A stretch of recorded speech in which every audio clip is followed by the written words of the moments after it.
All right, do your thing. Okay.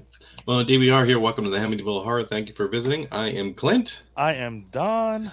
And we are joined here today with a very special guest. We have one Mr. Chuck Nasty Daniels here today. Chuck Nasty's fine. Chuck Nasty's fine? Okay, we'll do that for now. Let's do it. Yeah, we've run into each other before. We got on a podcast together. I think we did a live stream a while back. Don might have done it twice. Probably. And let's see. I know you as a drummer for the Bastard Sons of a Judas Goat. Mm-hmm. And now you got something like 3 podcasts going on, don't you? Yeah. I used to have 4, but that was the one that I met you on originally, was Tell Us the Podcast. But due to scheduling stuff, I had to kind of step back from that. Yeah, well, that sounds like a pretty busy schedule if you got 3 other things going on. So, would they be? The grind. Sorry, I'm going to cut you off. Just say if you keep the grind, then life's a whole lot more, just less bullshit in your head. You know what I mean? Oh, I get what you're saying. 100%. Got to have the distractions. So you're there. You do Graveyard Talk. You do the Nasty Nation, and you also do Video Store Clerks. Mm-hmm. Yep. Anything you want to say about them? What's the difference in them? Well, Nasty Nation and Graveyard Talk are both just audio. We are working on making that one big thing with a different name at some point to be on video. But Nasty Nation is my everything podcast. It's where I talk about movies, music. I try not to dive too much into politics and things of that nature for the most part, but I have known to go on rants. And Graveyard Talk, and also I do some interviews and stuff here and there on there. Graveyard Talk's me and my buddy Whitman.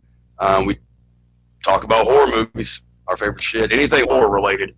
And that, like I said, that one's on audio as well. My video podcast is Video Store Clerks with me, my buddy Dave, Chad, and Mike, and we talk about actually not just horror movies. At first, it kind of started out that way. But we talk about action movies, comedies, horror. Got some on location videos that happen on occasion because one of the guys travels and films stuff.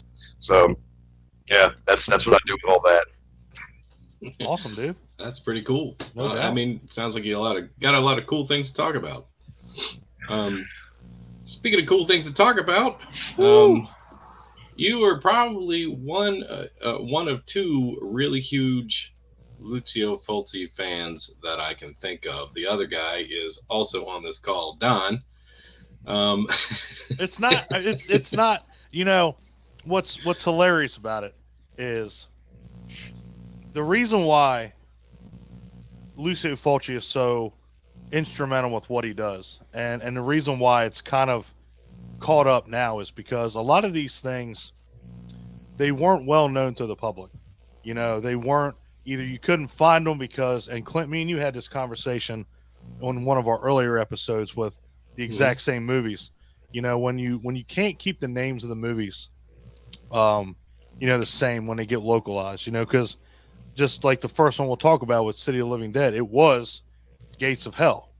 and it's you when you look up that you can't find anything. I mean, it'll tell you obviously it's City of the Living Dead, but it's like, well, why isn't it just City of the Living Dead? Why can't I find that? Now you can. Now it's kind of. I mean, it's on Shutter, it's on Tubi, so they're a lot more. They're a lot easier to get a hold of. But it's between him and Dario Argento that they just it's something different. I mean, the thing about it is that you have these other Italian directors too. Bava did it. Poopy, Yep, whatever his name is. Yeah. yep. So you had you have a couple, but man, these two are they're legendary. But Fulci stuff, I can turn on the Beyond willy nilly bullshit. Just hey, I want to watch this today. Bam, Yeah. turn it on. Yeah. And then I got to watch the other two, and I'm like, fuck, there goes my day. Agreed. Yeah. The Beyond, the first time I watched it, I felt was like super entertaining. It grabbed me almost right away, and just had some really interesting, like set pieces and imagery and not to mention, the special effects and the gore. I mean, I put it on again today, immediately, same thing. Yep. It grabbed a hold of me again, and I watched it basically the whole way through. So it was pretty awesome. Yeah. Well, Chuck, what was your introduction into Fulci? My introduction to Fulci was actually the Beyond, but I didn't know it was the Beyond. Okay. It was talking about the different names. I bought it at a Meijer on a Halloween when I was like 13, and it was called the Doors, Seven Doors of Death. And for years, like I the first time I watched this movie, it totally just, because I'd watched, Jason and Freddy and Hellraiser and all that shit or whatever. But the gore level and some of the, like, just the way it looks and just how it feels, something totally different about it. And it just hooked me immediately.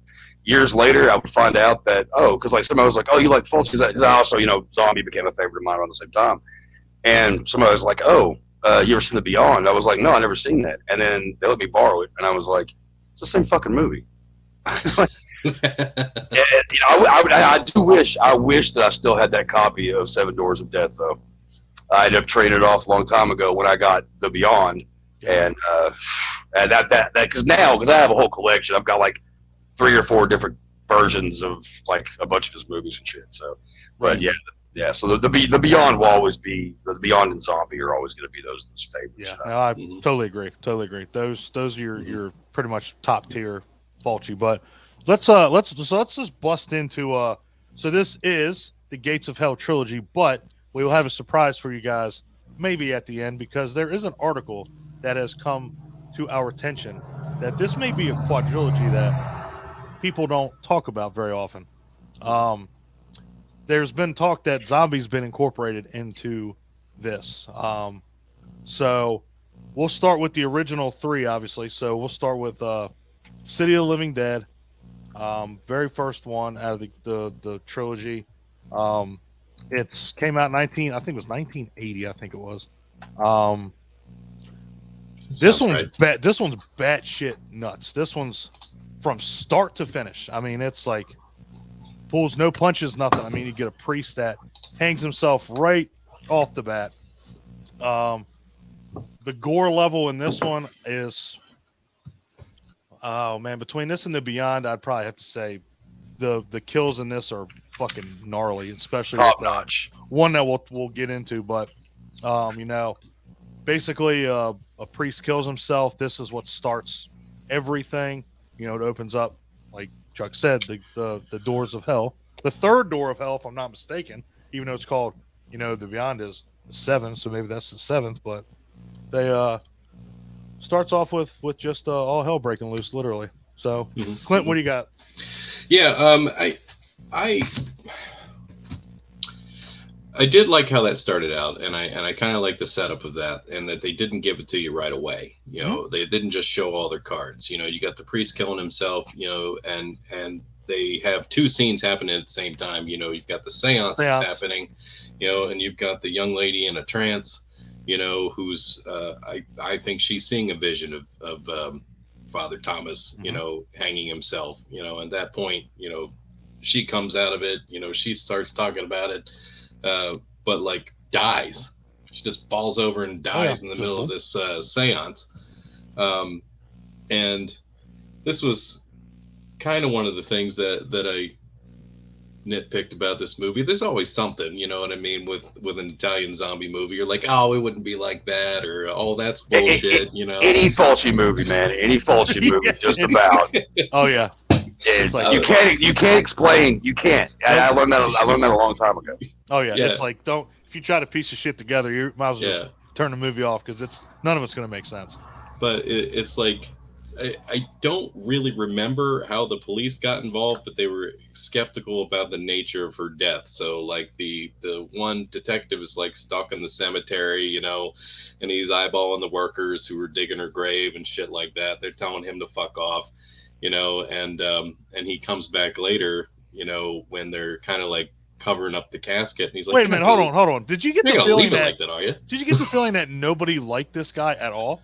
Like he's like, you're talking absolutely. in my deaf ear. He basically that guy told him to fuck off. Then he goes to the cemetery. The fucking the groundskeepers tell him to fuck off. Like, damn, this guy's just trying to fucking get a story, and y'all they don't like cops being a big old dickheads about it. And I'm like, fuck, like give this guy a break. Those guys in the cemetery, every time I watch that movie, I just want to punch them in the face. Like, I wish I could. Just because they're like such dicks. They barely have her buried, and they're like, we're done. Which, I mean, I guess it's a good thing they were just lazy about it. But, yeah, again, getting to what doesn't make sense in this movie as well that you're getting ready to talk about. Absolutely. Here we go. All right. So it's good that all those things perfectly work together, you know, that they were lazy as fuck, you know, and that cop didn't give up and he was hanging around the gravesite as long as he was, because she wakes up inside the coffin, tries to claw her way out, realizes she's buried alive, starts screaming. And somehow he hears it. He's close enough to do that, you know, and the part that I'm going to nitpick is how the fuck was she still alive? Because if this is after, you know, the fucking 1860s, she should have been embalmed. You know what I mean? So, like, what lazy-ass fucking coroner just signed the death certificate and said, yeah, just throw her to the ground. It's fine. Fuck it, man. I mean, I don't have an explanation for that. There was. I know him so well. I knew that was going to be his first nitpick. I fucking knew it. He was going to say she wasn't involved. I knew it. Yeah. That's everybody that I introduce Fulci movies to. It's especially this one and House with a Cemetery. We'll get to that. But that's always the scene that they're like, but wasn't she cut open and inside's taken out? And I'm like, nope, guess not. And they're like, why not? And the only thing I could say is a reason why she wasn't. Is because it wasn't written in the script. That's the only thing I can come up with. I'll take it. I'll take it. At least there's some explanation. No autopsy, nothing. They're like, yeah, we're good here. Throw it around. It's fine. Yep. So small town. Maybe. So what's funny is that, like you said, he's close enough to hear her scream, which, let's face it. I mean, you already screamed enough, and you were already huffing and puffing. And then the last breath that you just let out is just a blood-curdling scream. And then let's get the pickaxe and then almost fucking stab her in the head. Yeah, 3 times. Damn near killed her trying to get her out. Not once, not twice, but 3 times. Like, fuck. Couldn't have pried the motherfucker open. Yeah, I mean, you know where the head's at. Yeah, he's like, that's where her face is. You couldn't stop and look down, and be like, all right, we got 1, 2, and then 3, and then you can finally see her fucking face. It's like, damn, dude, like the first one probably would have been enough. Maybe this is why they didn't like him, is because he was that big of an idiot. Yeah, he's big of a dick, because he tries to kill people with pickaxes. He's done this. Trying to save them. Yeah, he's done this before. So then we get basically, Mary's alive again. Cool, awesome. Mm-hmm. And she finally gets to talk about her vision. Yes, finally gets to talk about this asshole that hung himself. Fucking, Now let's not take anything away from the book too, because apparently this book of Enoch is gets mentioned a bunch of times from that weird bitch that looked like my grandmother. It was even worse. So anyway, and then just shit just goes ballistic from here. I think what we got Bob, not that Bob that we know of. Now spin this around, maybe that is the Bob, but it's not. So anyway, you get this creepy fucker walking around who's unaffected by pretty much all of this. Like the one thing that keeps happening to people is they keep seeing visions of either the priest or some fucked up looking, corpse. Yeah. And he doesn't have that really happen to him. He sees the one chick when like she comes to like a garage and like she gets her fucking face like smeared with worms and shit. Mm-hmm. I'm like, that's completely fucking random. Where the shit's coming out of her mouth and shit and all that. Woo, Yeah. boy. That's a brutal scene. That's one of my favorites of the movie. Oh boy. Well, yeah. Are we talking about the garage scene with Bob, or are we talking about he was like in like some weird wherever the priest like smeared. Yeah, she was in my bad. I don't know, almost looked like it had a dirt floor or something like that. Yeah, it was weird. She must have gone to his room. There's like a mattress there. Yeah, it says derelict garage. Bob was one of the palest motherfuckers I ever seen in my life, man. Was pale. He looked like he was a zombie already, and he fucking Mary was pale too. But I can understand her. Yeah. She was on the ground for fucking 4 days. Yeah, Get that. But we also realized that Bob was really fucked up in the head immediately. Yeah. There is no doubt about it. There's no doubt about it. He takes a blow-up doll to a cabin, and there just so happens to be. It looks, I guess, for to believe it's a dead baby covered in worms and shit. Like, again, it was written in the script. Put it in there. It's there. Mm-hmm. It's written. Put it in there. Mm-hmm. So that's kind of how Fulci worked, anyway, though. Right. Yeah. It doesn't have to make sense. It just has to look cool. Yeah, and trust me, a lot of shit in this movie looks cool. Yeah. Which I guess we'll talk about the probably one of the gnarliest things that happens. I mean, we'll go. Should we do? Pick a favorite couple. We do pick the couple in the thing car. you want to talk about. I mean, the couple in the car is Chuck. I think you were teasing that scene. Is that your favorite? Go, Chuck. Go, baby. I would say that scene is probably one of my favorites out of there because so much shit happens in it. Like, because the guy, it's talking about when the dad or whatever comes in and catches them both, and he flips out and he ends up fucking. I have a thing with drills. Okay. Yeah. Now, and the thing is, and I use them a lot in my stories and stuff too, but Fulci almost gets you because you think that you're going to get the first eye piercing, the drill, and it's going like right, and then he turns his head because that is a big thing in giallo, especially Fulci, is piercing of the eyes. But yeah, I love the drill in the head, and when the girl, which I can't remember, I might be getting something mixed up, but the scene where the girl gets like her head, like because I think it's the preacher or whatever, right, or whatever the thing is, and it rips off her scalp and all the nastiness. It's a brutal, just disgusting scene, and I have to love it. Yeah, there's a lot of fucking they liked that effect in this movie. We got that like so 3 or 4 times. I'm gonna do that. Next time I see you, Clint. I'm gonna grab you by the back of your head of somebody's head. And squeeze it so hard. I mean, fucking brain pops that out. Zombie strength is fucking crazy, man. Because they squeeze it. Next thing you know, his brain's popping out the side. One I saw like bubble and blood and shit come out. That was fucking cool. Yeah, man. Ripped the one bitch's scalp right the fuck off. She had a ponytail and she was like, yeah. Like I think that I don't know if Fulci. I can't remember if he knew that he was going to make this whole trilogy. Which, go ahead and say it. The trilogy, which, as we're kind of discussing about it, we don't really know what actually connects together. We just can kind of guess. No. Yeah, but they don't seem connected. If they are, it's very loosely. Right. Or we can just make up our own, assumptions and shit. That's absolutely. fine too. We're going to do that. Yeah, that's going to happen. Of course.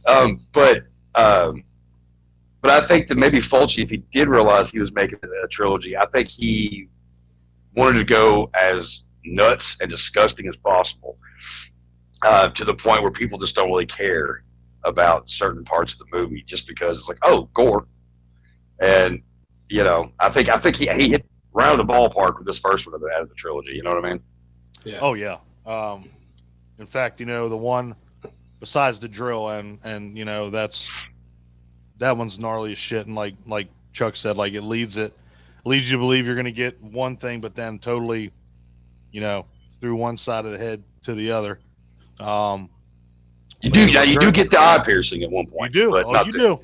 Yeah. And then you got the regurgitation of every internal organ known to fucking man. That was beautifully done. That was We got- it starts off all real, like it's all like I think it's Yeah. like pig guts or whatever, and you can obviously tell when the mouth's like a stand in.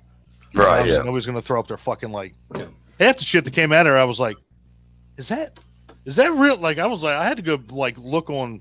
I'm like, is our shit really that big? Because that shit looked like a horse liver. I'm like, It was fuck. like that trick that the clowns do when they like just yeah. pull out that insane amount of like handkerchief out of their mouth. I mean, it's like, holy fuck, what is happening here right now? Yeah. And the weird part about that was they had, it was that couple, they were making out in the car, or whatever the fuck that thing was they were driving. Looked like half the size of a bus. Looked like half a He's gremlin. like, she gets freaked out about something. He's like, I'll The- turn the on the priest lights. shows- Everything's fine. the You see priest shows up. Priest hanging, and then next thing you know, he's right next to the car, Fucking eyes start staring bleeding. her in the eyes, and somehow he does a whole like telekinetic thing where she starts bleeding out of her eyes and then foaming at the mouth, really disgusting looking blood, and that's where the entrails start coming out. Looks like a Fun melted fact- slushy. Yeah, it looked terrible. It was awful. Fun fact: I was reading that's the same chick who takes the knife to the back of the head. Correct. At the beginning of House by the Cemetery. Uh-huh. Oh, okay. All right, makes Yep. sense. She's in I think she's maybe in all three of them. That's very possible. I know Catriona McCall is in all three of them. I know that. Yeah. But yeah, I mean, the was way this reading was that. done was absolutely insane. I mean, even like I said, even when you can tell that there's like you have like however they did the mouth or whatever, you can tell that it's not real, but still, it's like it's just up until that point, it's her. It's her with shit in her mouth, and all of a sudden it's like, all right, here we go. Everything comes up, and then you think that dude's gonna. Well, you knew that dude wasn't gonna make it, but man, fucking, here we go. First shot, bam! Let me grab you by the back of your head and squeeze your fucking brains out. Yep. Like, Crack it like a walnut. yep. Yeah. Boom. And Here we go. Have, Bang bang. have the silly putty come out, whatever the fuck that was. I don't gag when it comes to like movies very much at all anymore. What I do gag on is like, and that sounds bad, but what makes me go is when stuff is like, I can just imagine it. Like I have a bad problem with a lot of phlegm, and it makes me want to puke all the fucking time. So when I see somebody like regurgitating something like this chick's regurgitating, no matter if you can tell if it's fake or not, it still is the thought of like, ugh, which then also questions why I watch the porn I watch, but that's another story. Right. Let's do. Yep. We all know somebody like that. We have a friend who can't even hear the words, without gagging. So it's like she doesn't even have to see it. No, she can just we can just put the mental image. She in her can head. imagine That's it. Next thing you know, she's like, "Shut up! Stop talking." Yep. Oh yeah. My So, I mom's mean, like that. My mom, if you make the gagging noise, she immediately was like, just be good, Yeah, it's like, what the fuck? It's like, Yeah. all right, you didn't hear anything? No, I don't have to hear, see anything. Just done. Domino Um, effect. Somebody pukes and that person pukes and that person pukes. It's like, God damn it, guys! Like, just walk out of the room. Yeah. So this movie did another thing Yep. that seems to be common in Fulci movies. We just get like plot exposition out of nowhere. Mhm. They'll just insert something into the movie that's completely done through dialogue, and it just seems like, oh, where the fuck did that come from? When did we learn that? And they kind of did that when they were trying to locate this town that was the city of the dead, in order to try to locate the grave of the priest. Oh And, yeah, that's completely. I know exactly where you're going. And they're like, the gate to hell is open. We got to close it. All Saints Day. The Day of the Dead is here. It's almost over. We got to do it before the day is over. I'm like, when the fuck did we Like discuss it's 4 this? hours left. Your 4 hours fucking got. That's all that's left in the day. Fuck. Was Ridiculous. it Dunwich? I think was the name of the city. Dunwich. Something like that. I think it was, yeah. If it wasn't actually Dunwich, it was something very close to it, but it might have been. Yeah. It's a little homage to Lovecraft. Yeah, same. I was like, all right, that's Lovecraft. I was thinking the exact same thing, dude. I'm like, so all of a sudden, we got 4 hours to fucking find a town that's not on any map. It is Dunwich. Go in and find a grave that, and keep in mind when they first meet, like they all meet each other, like, what's the name of the priest? Well, have fucking fun with that. Go in a cemetery and look for some fucking priest that, you know, died however long ago. Have fun with that shit. You're never gonna. It's not gonna happen. Yeah. So then, like, oh, it's Father Thomas. All right, cool. So now we got a hint. Yeah. And yeah, go ahead.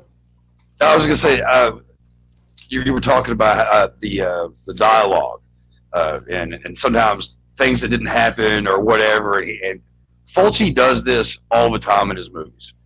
And I think it's his. I hate to say it, but I think it's his lazy way out of like having to add more.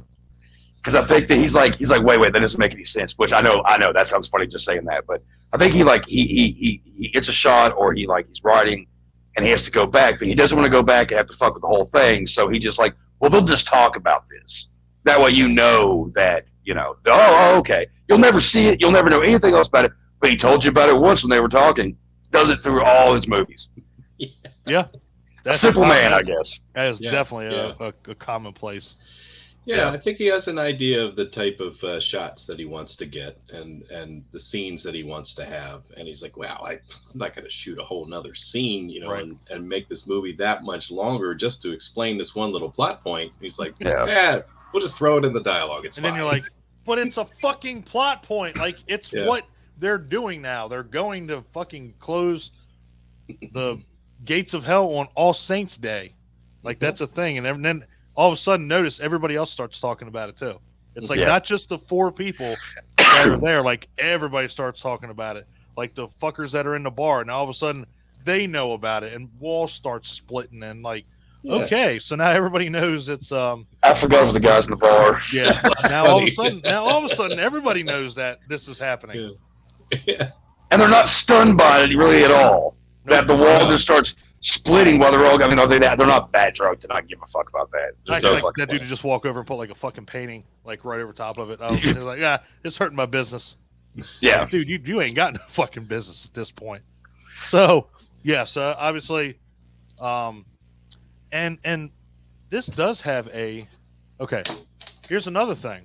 Have we noticed that as far as the Gates of Hell trilogy, each one of them has an annoying little kid that you want to run over with a car. Yes, it does. This one has John. Now he's my second least favorite. We know who your first is. Oh, anybody that's ever seen any of these movies knows goddamn good and well.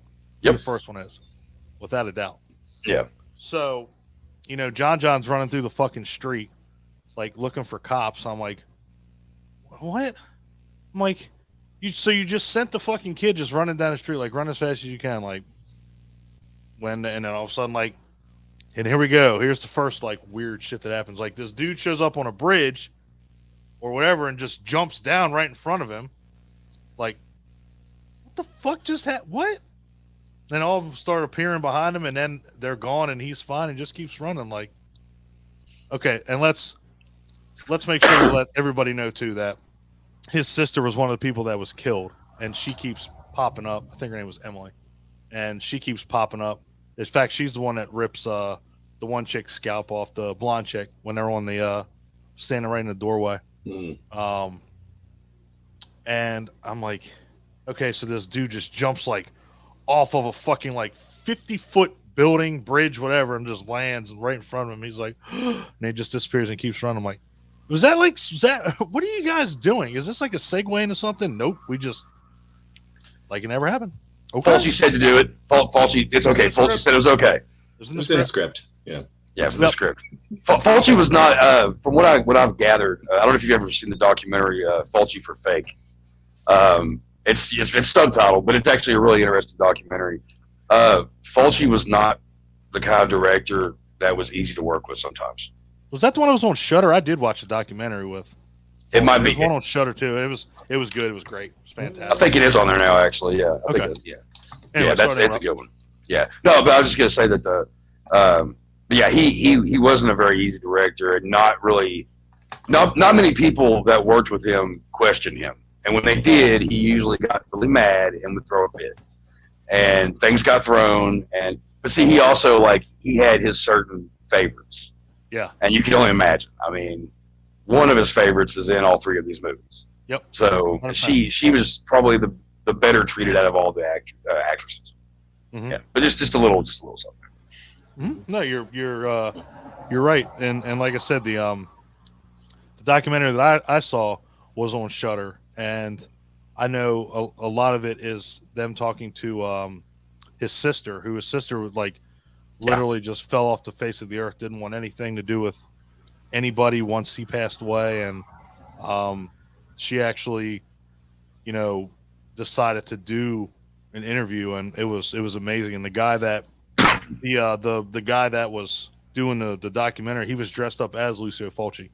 He was going to be, it was basically like the making of it was almost like meta, like he was dressing up as Fulci, but then he was going and interviewing everybody that he had ever dealt with. And like Chuck said, a lot of these people that he works with, they're in, not even just these three movies.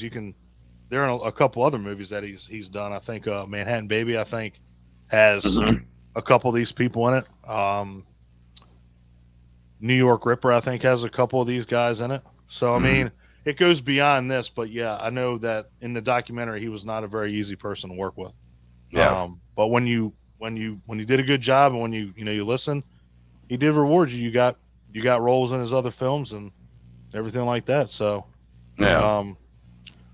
yeah. So getting back to this one, and apparently I never noticed this one, but when they wind up in a bar, and it's these guys again, but apparently, so the guy Bob that got killed, apparently he leads like 2 or 3 of these other zombies in there. I thought one of them was Bob, but I could never really tell. And finally I looked it up. I'm like, that is Bob. But he was the first one to come back, but it was like, well, what happened to this person? Why didn't they come back? Oh, let's back up a little bit too about the most random fucking scene in this movie. You guys remember where they find a random dead person on someone's floor, and they're like, "Hey, that's that chick that was over there in the fucking funeral home," and then she go back and she's gone, and you never see that bitch again. Like, she just lays on the floor and then she's gone, and then nothing happens. Like, where did she go? Right.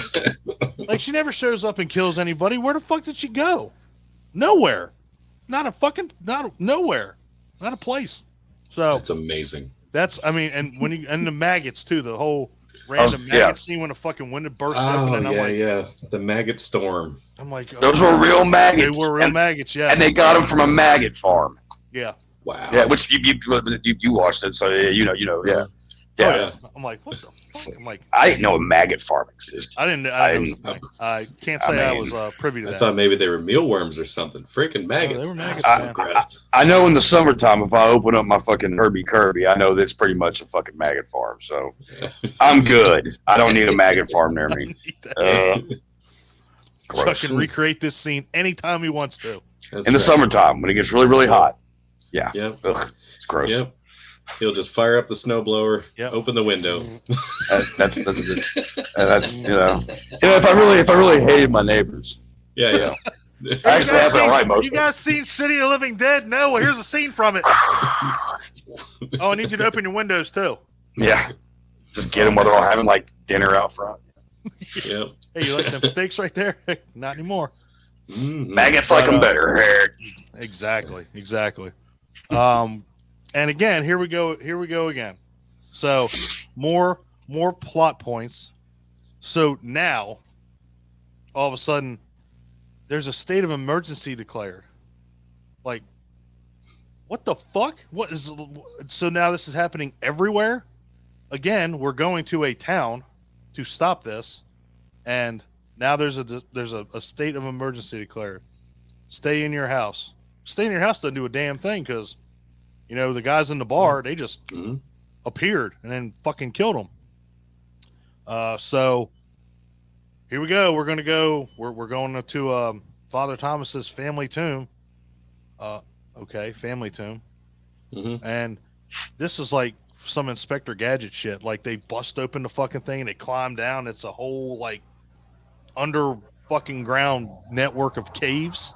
Yeah, I was like, is there gonna be like a giant spider down here or something? Because you kind of get that feeling. it's just weird. It's like, holy shit! Like, where is this coming from now?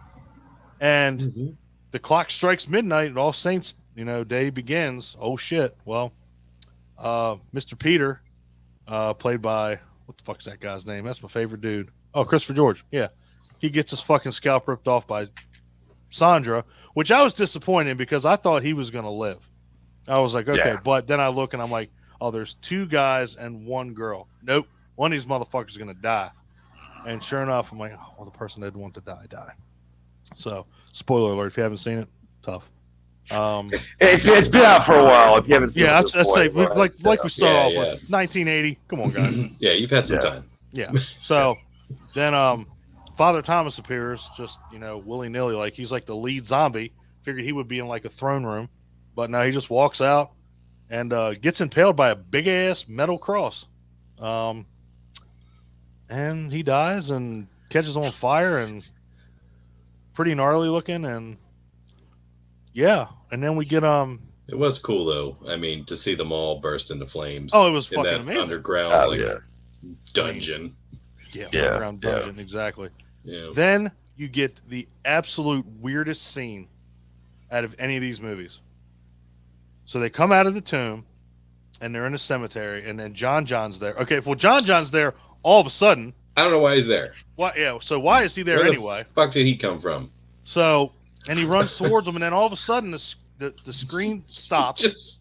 And it like fucking dissolves, like this corny ass like Nickelodeon credit scene or something. And it's like it like cracks, and I don't know how to describe it. You have to see it to understand it, and no exposition, nothing there. Like, so were they dead? Was he dead? I didn't. The ending of this movie is probably the most like what the fuck moment out of them all, because at least the Beyond and House by the Cemetery, I'm like, okay, I get it. This one, don't understand it, don't get it. So there's our synopsis for City of Living Dead. Gates of Hell, whatever, however the fuck you. I'm not gonna try to say the fucking Italian version because I got it right here. Not I'm not. Yeah, I'm not involved. Fuck that. Nah, we're not playing that game. So my question for you, Chuck, since we have basically 4 movies we're discussing here, where does this rank on your list of those movies? See, I've been thinking about this all week. Actually, I think about this all the time. It's really ridiculous, but it goes back and forth. Honestly, I probably put it. God damn. It's either like second or third. Honestly, I love it a lot. But the Beyond and House by the Cemetery, just they get me right here. Love, you know what I mean? There's sentimental value, I'd probably put it at 3. I'd probably put it down on number 3. Yeah. I think our lists may vary a little bit on this. I'm going to put it at number 2 for me with the movies that we're talking about today. What do you think, Don? I'm gonna put it at number 2. Okay. It's just because it holds up all the way up until the end, and I can let that go because of the story, and it's good.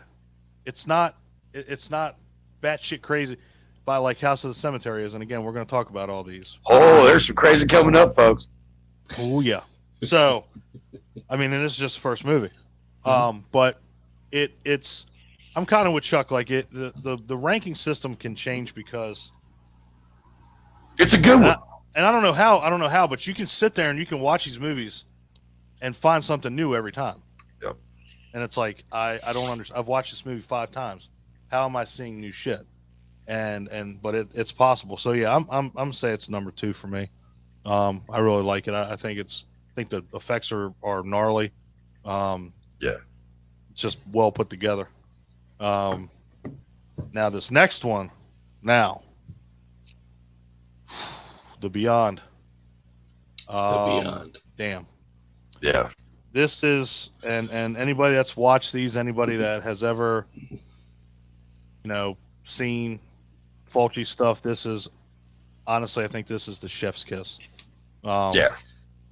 It's amazing. This is just It makes the most sense out of all his movies. It's the most story driven of all of them. Yeah. I think it's the tightest one of them all. Honestly, everything about it is and you get exposition right from the get go. That's the thing. Like, you get why everything is like it is. They kill a warlock, in room 36 of the Seven Doors Hotel. I was a little disappointed by that, if I'm being honest. Since we get the Seven Doors Hotel, we get the seven, gates of hell or whatever. I thought, yeah, wouldn't it be cool if it was like room 49, or something like that? You can divide it by 7 and get 7. You know what I mean? It's like, yeah, I don't know. Just throw it. I can Fucking dig that, 36. Yeah. Why are we doing 36? If either one, if you say anything even close to that, Chuck, we're not doing a Beyond. We're just going to go to House by Cemetery. There's no reason anyone should ever put that much thought into anything. I mean, I didn't think of that, but I've also put a lot of thought into some stupid shit before, so I could judge no one. Believe me. It opens up pretty gnarly though. I mean, this guy basically just fucking gets melted. I mean, he gets hit with this giant fucking hook. What the fuck did they throw on him? Was that like hot plaster or something? Gold. I mean, what was that? I don't know. It was some kind of, all you need to know that it was hot and it burned him.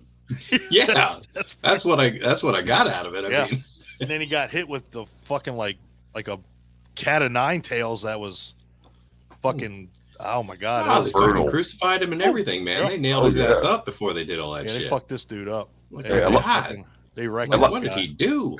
Yeah, like I said, this being the first movie that I saw of this, and I had never seen something that was. I've seen graphic stuff before, but like I said, there was a certain realistic nature to this. But it's almost kind of like you watch like Evil Dead or something. You have the practical effects, which I prefer. But they were even more just a little bit real, more a little realer. Like it just, I don't know, it hit me in a different way. And from the beginning when that guy is getting, I just remember the way that the way the picture looks. It's kind of like old and grimy, which really actually kind of creeped me out. And it still does actually. The whole look of this movie, and actually all his movies, this one specifically, have a creep factor just the way it looks. I mean, I love it. 100%. And they get that guy. They dig the fucking nails in his hands or whatever the fuck. Is his hands or his? I think they hit his wrists. I think it's his wrist. It's just brutal. Which it makes it a more accurate crucifixion, I think, because I believe that's actually how it was done. Because that way you couldn't pull off of the nail, like your head wouldn't rip and come off if you went through the wrist. It was kind of like trapped. It was captured by the bones there. Fucking disgusting. Yeah. And Ouch. he was killed for practicing black magic. That is what I get from the plot summary. So well, you also have the book. Yeah, book of Ebon. Ebon. Now it's changed. Notice that was Enoch in City of the Living Dead. Now it's Ebon. Yeah. Or Abon, however to say it. But basically somebody so all this happens in 1927. So this happens way before the movie really gets started, which is in 1981, same time the movie was released. So was it Liza is the main character again. Eliza, one of Fulci's favorites, Katjana McCall, plays her. And I think let's see, David Warbeck is the other guy that he really likes because he's John in this one. He's the doctor. And he likes him in his movies too. He's great. But needless to say, this movie starts off with a bang and it does not stop. It does not stop at all. They're remodeling the hotel, getting it ready to open, and there's a guy on a scaffold painting, and then he sees the image of a chick with white eyeballs, and he gone. Whoa! He gone. He gone. Bye. Probably one of the funniest scenes in the movie, actually, in my opinion. I'm like, damn, Like- that guy got fucked up. Like, you know, the guy, like, he falls, and then when he's in the bed, and, like, he's like, the eyes, and he's just like, I don't know, and then he's just like, Yeah, I'm like, damn, they didn't give that guy a chance. Yeah. Not that was even that a guy's fucking acting chance. career. Yeah, Yeah, that that's was right. it. Like that. You saw it like that. Yep. And then you got that's when you meet the doctor. Yeah, that dude never got another part. Then you meet the doctor, and then you meet Joe, the plumber. And then you get fucking Joe. The manly man. Yeah, the manly man. Hey, I'm a smoking here. He's like, oh, okay. Yeah. Like, fuck, all Smoke. right. He's all hairy, and he's just like, Dude is He a just- man's man. Yeah. Dude ate 14 Hungry Mans before he walked into that place. That's right. He was ready to fucking go. Yep. Yeah. And they were actually men. He's not talking about the TV dinners either. No, yeah, we're talking about men. Yeah. Let's make sure we get that out of the way. Make sure we differentiate here. So basically, and this is fucking wild. So He walks into the most flooded basement I've ever seen in my life. It was like a swimming pool down in that motherfucker. Dude, it was Oh, God. insane. And then, so here you go, Clint. So I know Clint's a handyman. So what do you do? So when you have a leak around a pipe, is the best thing to do is just bust the fucking wall around the pipe? Is that what you do? Well, Just curious. I mean, I guess it depends if you can see the leak. You know what I mean? It's like, I don't think that I would do that. If you could see the leak, you'd probably try to find a shut-off valve and shut it off. You know what I mean? But he probably was trying to figure out where the water was coming from. That's the only guess that I've got there. Okay. I was making sure because this motherfucker starts Why whacking he the would wall. just break holes in walls. I mean, I see water. Let's see where that's Let coming me see from. where it's coming yeah. Me break wall. from. Right. Problem solved.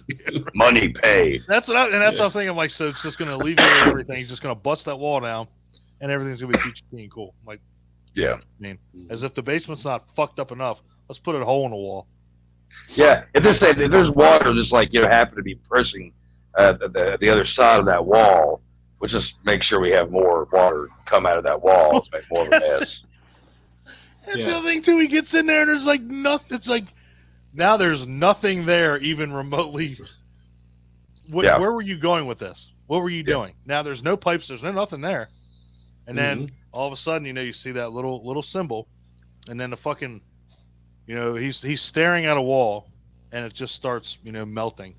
First of all, if I'm seeing a melting wall, I'm probably gonna go tell the owners and be like, hey, there's a wall down there that's just, corroding for no reason, but I'm going to stare at it for the next 15 seconds. Yeah. And then in the most gnarliest way, when you think, oh, okay, it's all done, a fucking hand comes through there and takes his fucking eyeball out. Just bye. Yep. Like, don't pull any Get that punches. eyeball. Don't pull back the camera because that motherfucker's like, your eyeball gone. Like a fucking That was a great good effect. Yeah, it was a great good one. effect. Great effect.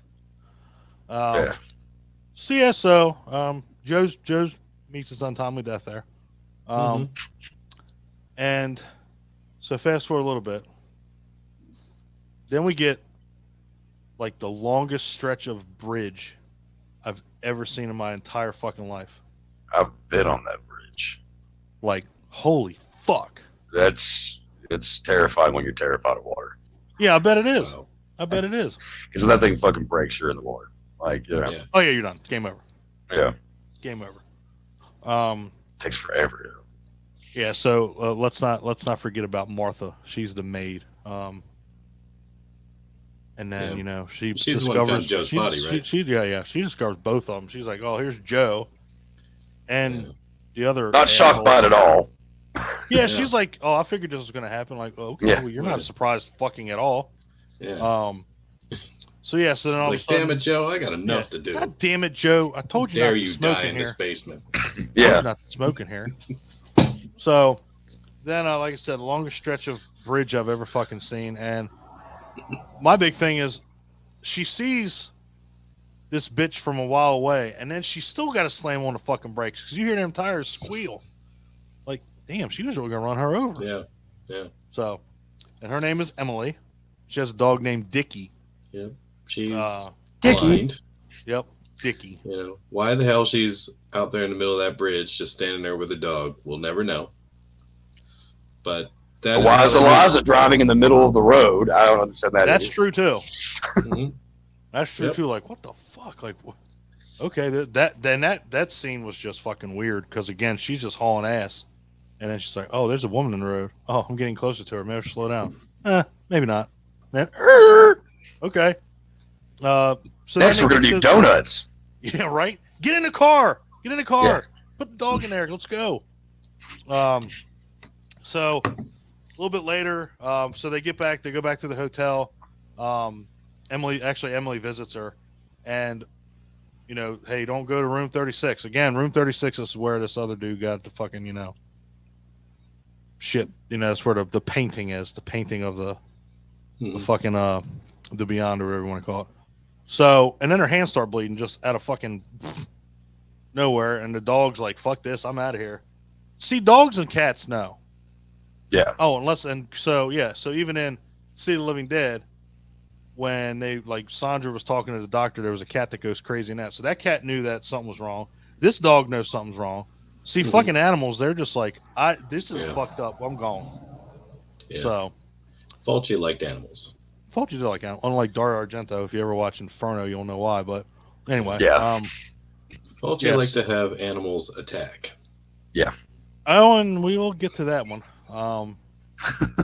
We'll get to that. There's two. There's two. You're right. Yeah. Ooh. Yes, there is. Oh god.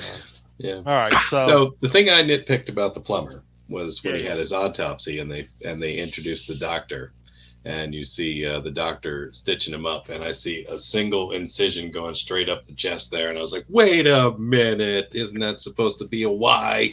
I watched CSI. What the fuck are we doing here? Yeah. You know? And then that was the worst stitch job I ever seen in my life too, because he It looked like a pulled it fucking up. shoelace. He I was pulled like, it way God up damn. like this. Then he picked up the scissors and cut it way up here. Yeah. And he goes, okay. I was like, so he's got like it's like a hoodie thing. It's like, shoink, let it go. It's fucking Yeah. Yep. It was, That's a messed up scene, like the one we're going to talk about. Oh, Mhm. yeah. Well, let's get into it, man. Mhm. Now, this is weird. This is bizarre. So they go to the morgue, right? It's basically the morgue. I guess is that the wife of Joe? That's what I always gathered. That's what I always kind of figured it was. So I say they because it's the wife and I guess the daughter, I guess. Yeah. Yeah. So they We'll get to her. yeah, we'll get to her because she yeah, we'll get to her. Yeah, continue. So she decides that she wants to dress Joe up and give him a rosary. Now, how the fuck is he fully dressed when they come back? When they they go, I think they keep an eye on the girl for a while. She's walking around and she fucking finds like the cadavers or whatever, and then come back on camera and Joe's fully fucking dressed in a suit, has a rosary. I'm like, damn, she lifted his ass up and fucking put pants on him and Right. cool. I figured it was just like, okay, and just saying, Clint, since you're like the knowledgeable one here, so when you see somebody, I'm gonna sound like a total dickhead here. Go for it. So I thought with open caskets and shit, like they just had stuff that you dropped on top, like it's not like a real suit. It's like a It's like half. Half. Like Right. Most Okay. of the Right, stuff's yeah. split up the back. Okay. It's basically draped over you to look like you're wearing it. You know what I mean? okay. At least Just making sure that was I the thing. think that's what they do. That is good, not what they good did. example. No, good example though is the remake of Night of the Living Dead. Mhm. Yes, One of the thank you. first Yeah, okay, zombies. yes, He's walking yes. and it's So Thank you. There you Good call. no Yes. problem. But they did not do this with Joe. Joe's ass was No. fully fucking dressed. He had full pants on, full shirt, everything. And I was like, damn, that bitch is strong. That little old boy just picked him up. Picked the fucking up. Mhm. Put your Slid it pants on, on, no Joe. problem. Put your Yeah. pants on, Joe. And then in the gnarliest fucking thing so far. Mom's on the floor. Don't have any idea why. And you see this jar start bubbling. Just blah, blah, blah. And then tips over. And I guess it's hydrochloric acid, something or other. Must be something. Yeah, she just faints. I can't remember why. I think it's something. She got scared of something or something. Yeah. Something like that, yeah. She's on the ground. And then this thing just tips over and just melts her fucking face off. I'm talking like pops her fucking eyeballs and shit. I'm like, yeah, damn. Yeah. Like, it's just going to town. You got a spreading pool of foamy, bloody-looking shit just She looks like a spreading out Slurpee from 7-Eleven. Jesus It's Christ. more of that slushy. Yeah. Uh-huh. It's a fucking Yeah. Slurpee. I hate, man. I'll never have a Slurpee again, but every time I see it, I'm like, that's a cherry Slurpee from fucking 7-Eleven. That is what I actually think about every It's time. every time, every fucking time, Yeah. every time. Yep. And so, I can't remember the little girl's name, but yeah, so she's backing up. And then all of a sudden, you know, just like everything else, the fucking door doesn't work. Cool beans. And then finally she gets out somehow. And then we After staring at her mother, who she couldn't Oh, that's say. right. Yeah. So let's make sure we get this out of the way. She stares at her mom getting her face melted for at least 10 minutes. At the very It feels that way. It may not have been 10 minutes, but watching her watch her, I'm like, hurry the fuck up. Like, Jesus. Yeah. And yeah, it felt like in fucking eternity.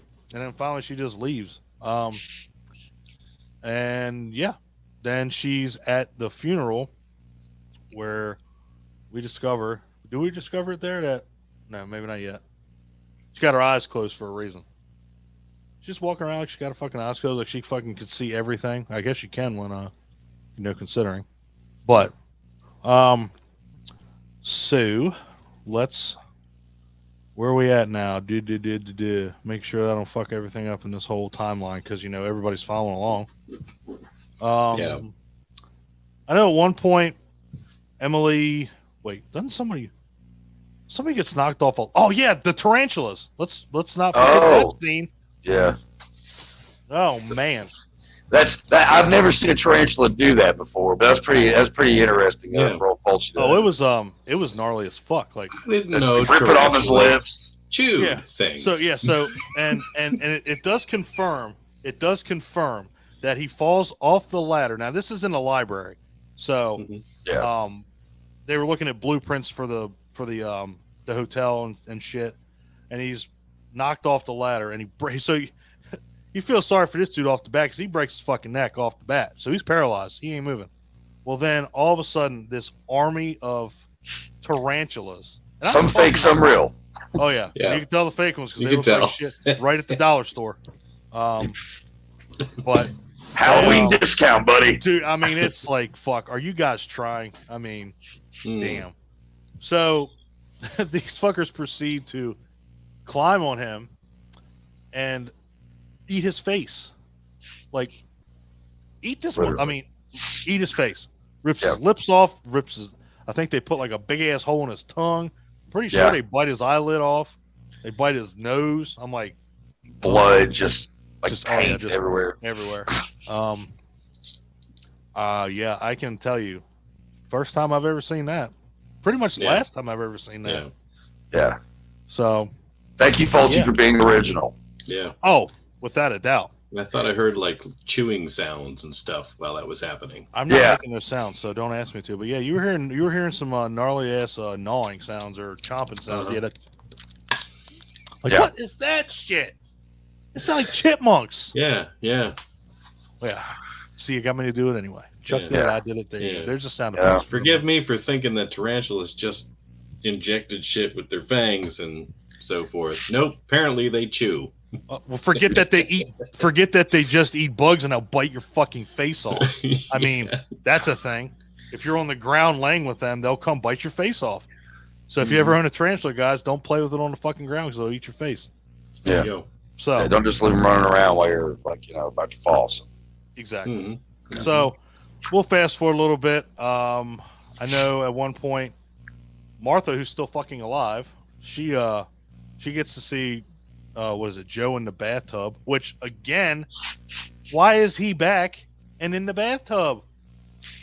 I feel it's because he's haunting the place. Like I feel like it almost has like the, you die somewhere, you stay there. It's just again Fulci's way of doing that. I guess so. That is the only way. Again, it's a choose your own adventure with Fulci. It really that's is. What's so funny about it. It's like you can figure out your own shit. I want to know your opinion on it. Do you turn to page 15 or keep going? You know what I mean? Exactly. So I think he he fucking slams her head through a spike or something. I think something. Right? Oh yeah. There's like a nail sticking out of the wall. Which again, why she gets it right out the why do eyeball. all these people got nails sticking out of their goddamn walls? I mean, it's under construction. They're not even fucking nails. It's like a railroad spike. Because Joe's family is who they always keep hiring, and Joe's the one that he puts the holes in the wall, and everybody else is supposed to come and fix them. They never do it. Yeah. People. Okay, it's like a 20-member family. Mistaken. Yeah, 20-member family. They hire each one. They hit it once, and then they get somebody else in. Got it. Yeah. Because it's the size of a fucking spike. Yeah. So yes. And then Emily, I think the one chick. Now let's make sure we let everybody know Emily's blind. Okay, and she's got white eyes that look like the fuck. I always thought they looked like fucked up, like you icebreakers, like icebreaker mints, like you suck them too long and then you shove them in your eye. I mean, I've heard weirder things, but that is exactly what those look like. So, so she's blind and she's got like maybe that's why she's blonde. Oh yeah, she's blind. Right. Fuck. So that's why she has Dickie. So, she comes. So she's at home. I guess she's somewhere. And the other asshole, Schweik is his name. I don't know who the fuck that guy is. It's the guy with the. It's like the warlock. It's the warlock dude that dies in 1927. Because you can tell because he's all fucked up. Yeah. And the other recently deceased people. Now again. Nobody else sees this yet, so you got Joe, and you got the other asshole. So she's like, Dickie, attack them motherfuckers. So she, dog's like, cool, yeah, let me go eat these motherfuckers. And he comes back and he's all bloody, and then turns around and bites her fucking throat out. Just fuck.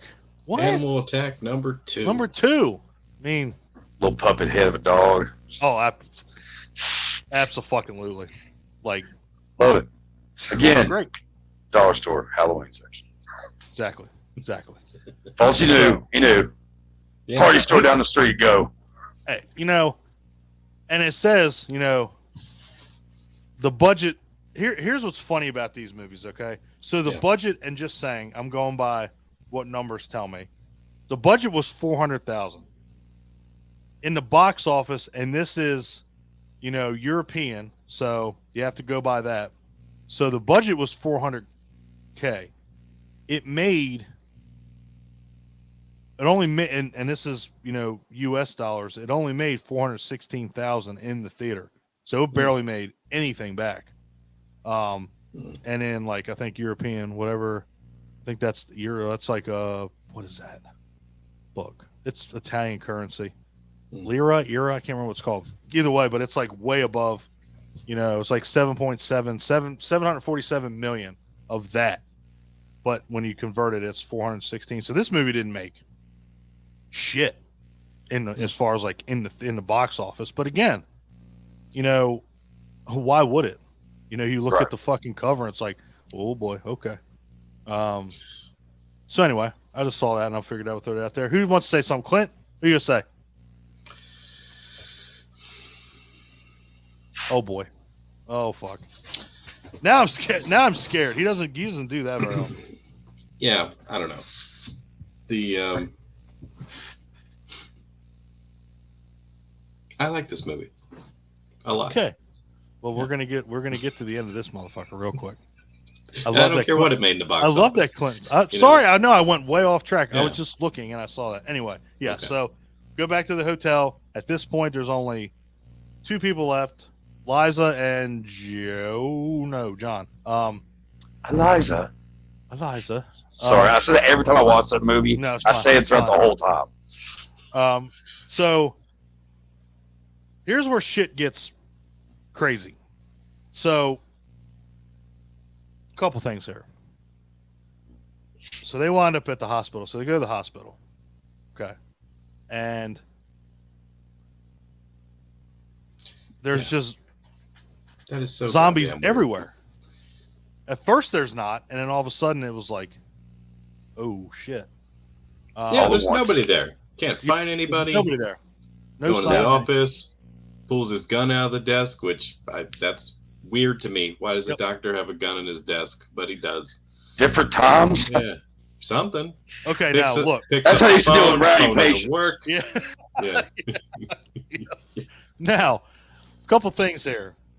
One, and I'm just making sure that I know my guns correctly.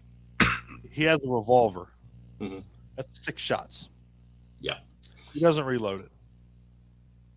No. It goes on for like. Well, it is 28 shots. eventually. I mean, 28 shots at least. Now, He does go on for a minute before he even bothers. he's like, oh, okay. I think I'm out. Yeah. All right. So, 2. And this is just something that always bothers me.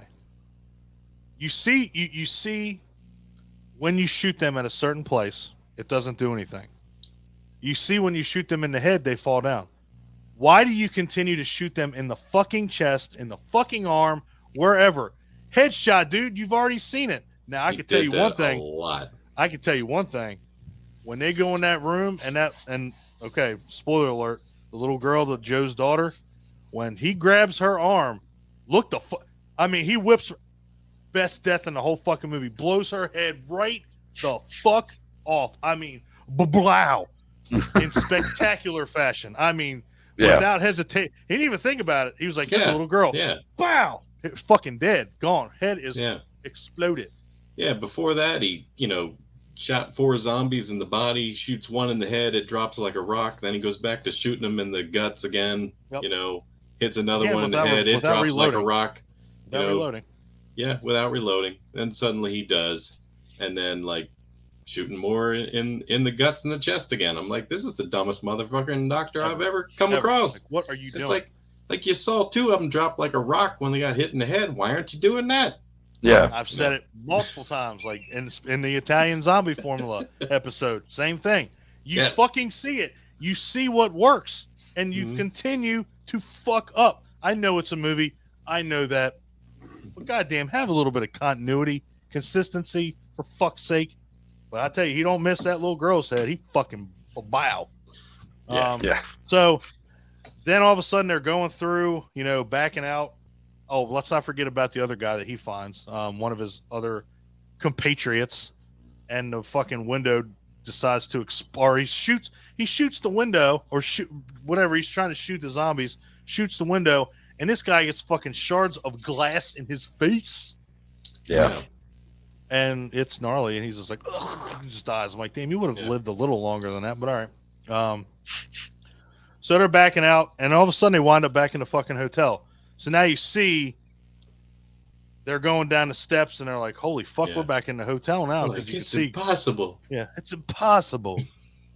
So they go Not in a down. Fulci movie. Yep. That's so right. Anything's possible. Anything's possible.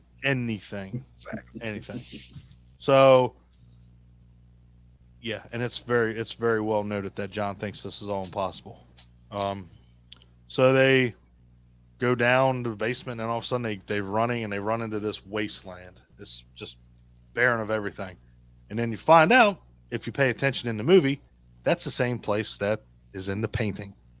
And then they both run towards the camera. You hear this overlay of somebody talking, basically saying that, you're fucked, you're gone, game over. Icebreakers in the eyes. Icebreakers in both of the eyeballs. And then they just disappear. And guess what, guys? That's the Beyond. Mm-hmm. Yep. Now, this is my number 3. Now, the only reason is because of a movie that we are going to talk about. That's on Chuck's shirt. Because that's my number 1. Without a shadow of a doubt. I like this movie a lot. I really do. Actually, no, let me flip. Let me go. I'm going to put City of Living Dead number 3, and that's number 2. Yeah, let me do that. Yeah, I'm gonna do that. This movie's fantastic. It's fucking great. It's nonstop from start to finish. Like, it really doesn't have like a lot of downtime. Like, I've found myself a couple times with these movies, like, because I've seen them so many times, but I still enjoy them. But I've caught myself dozing off a couple times with like City of Living Dead or especially House by the Cemetery. But The Beyond never happens. Never happened. I can watch that movie straight through, and I love it. Let's talk about the dubbing too, because the overdubbing in this is actually well done. This one wasn't that bad. I think they got some good voice actors for it. Yeah. They almost looked like they matched the people. Yeah, and that was something we didn't talk about with City of the Living Dead. Like, it was honestly, it was the same thing. It was really good overdubbing. Right. So, yeah, this is number 2 for me. I really dig this movie.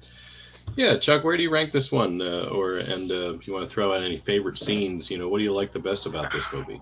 Well, like we talked about with The Beyond, it has the best story plot out of the 3 trilogy. Mm-hmm. Just because it keeps with the story. It doesn't go off the rails too bad. You know what I mean? I mean, there's some craziness in there, whatever. Like I said, I mean, it has a creep factor about it that the way it looks. It is a creepy fucking movie. It is. It really is. And the gore in it's cool. There's again, like City of the Living Dead. There's more scenes that are kind of like, oh, that's really disgusting. I really like that. It's just fun because like you said, man. Like, this is one that you don't really like. I think I watch it just about every time that I have it, that I put it on to watch. I will have to say though, I watch Fulci movies every day.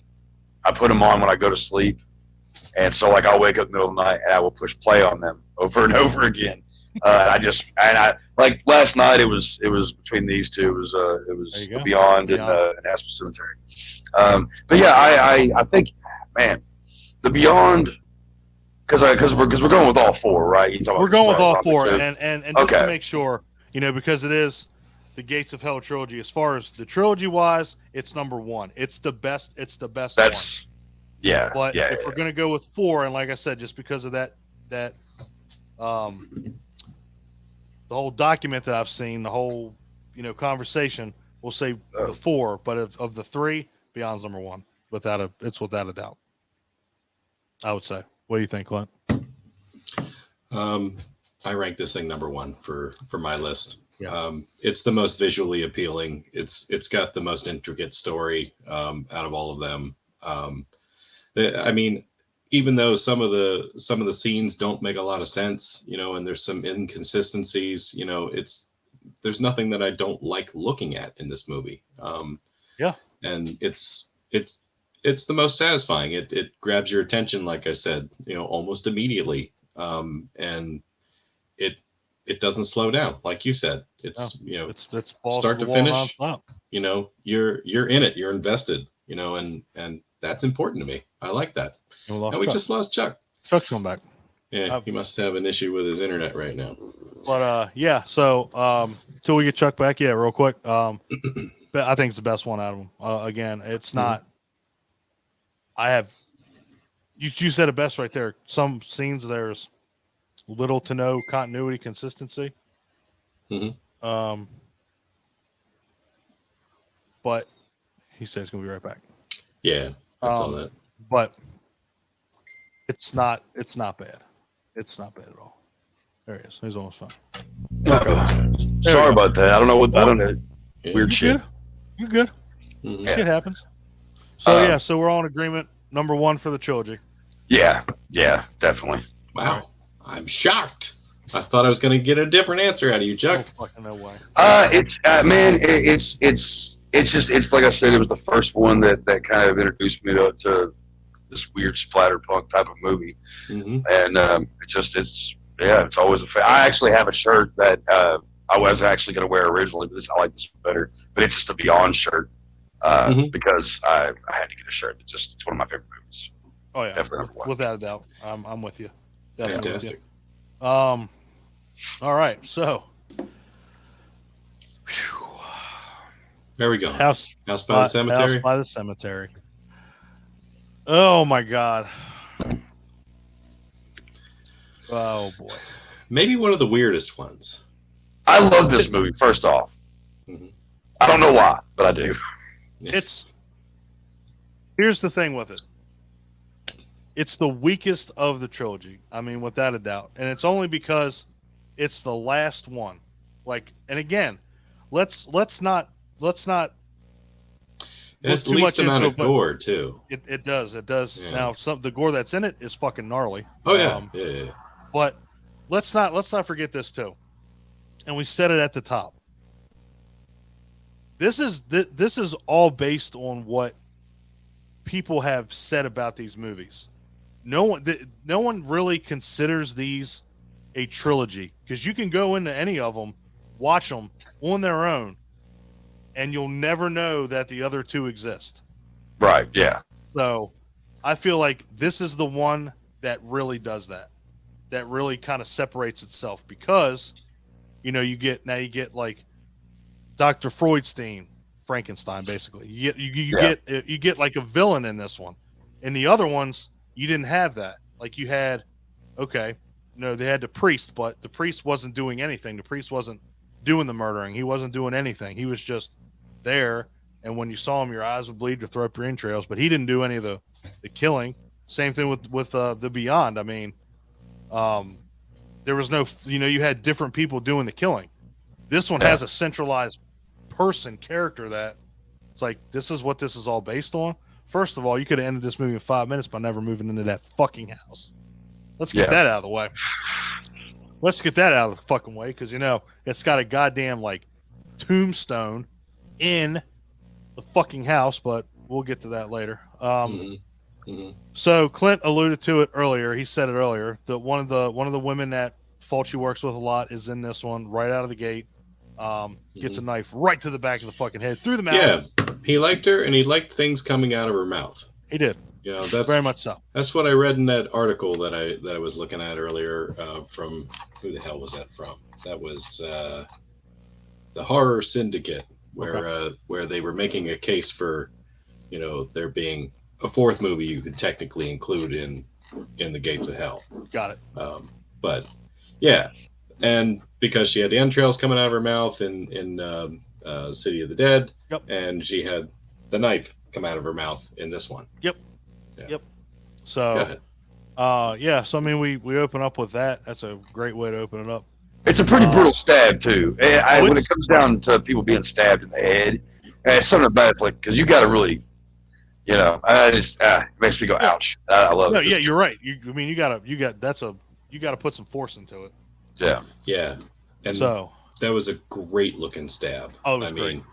That one didn't look fake. I mean, no, I looked. You could, some of the effects, that you see in some of these Fulci movies, you could see them. You can. Oh, okay. Well, that's that the skin doesn't look great there. Or that looks really spongy. Or okay, I could tell blood's gonna get ready to come out of that. You know what I mean? Yeah, this one didn't have that. That was like the lighting in this made this look super real. I mean, it was like, thunk, and she was done. Yeah. It's.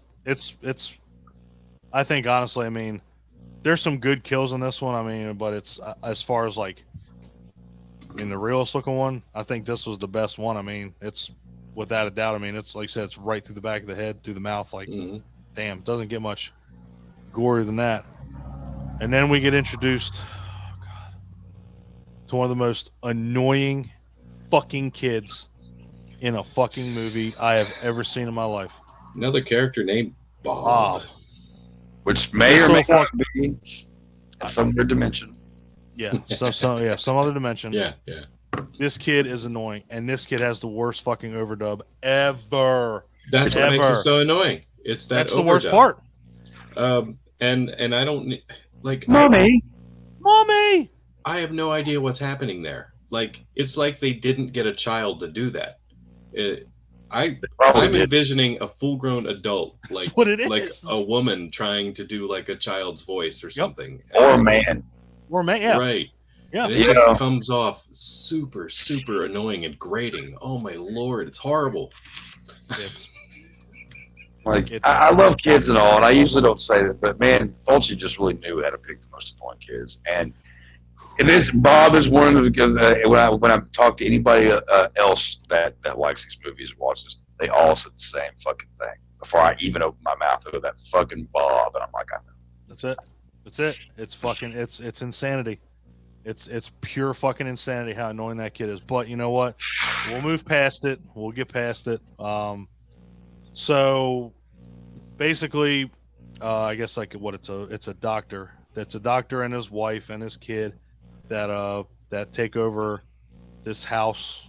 You know, by there's not even a cemetery near this fucking thing. It's like one tombstone, right? Or is it like is there a cemetery? I thought it was just one tombstone. Oh, there's a There's- cemetery, I think, because Okay. he walks through it with the little girl. I Oh yeah, believe. with May. Yeah. So basically, it starts off really weird with like a girl in a picture, May, who's basically, you know, May Freudstein. We don't know that yet, but we will. Yeah. But only Bob can see her. So right out of the gate, he's the only one that can see this little girl in the window that's screaming. And yeah, that's how we get to know Bob real quick. That only he can see May. And I want to say that's another psychic connection or something. You know what I mean? Mhm. Fulci seemed to like to do that. He liked to have like clairvoyance, or people who like had visions. He made the people like who had been exposed to the beyond. With the white chiclet eyes or whatever the fuck they were, and they were always somewhat visionary. You know what I mean? He seemed to tap that a lot, Mhm. and I feel like he did it again here with Bob to Mhm. give him like some mental connection with this little girl that only he could see. Totally agree. What do you think, Chuck? Yeah, I can agree with that. Yeah.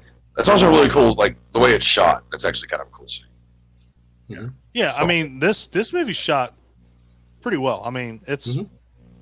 all three of these movies in the trilogy are all shot really gnarly. I mean Oh yeah, the lighting in City of Living Dead is gorgeous. I mean it's truth. Yeah, fucking amazing looking for, you know.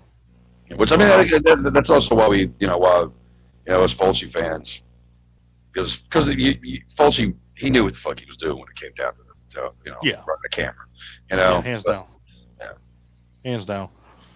So yeah, let's see. We got okay, so one of the weirdest fucking things is that at night, Norman's the main one of the main characters' name, that's the doctor's name. He just goes downstairs and somebody's trying to get into the basement. Like, who the fuck are you and why the fuck are you in my house? Like, what are you doing here?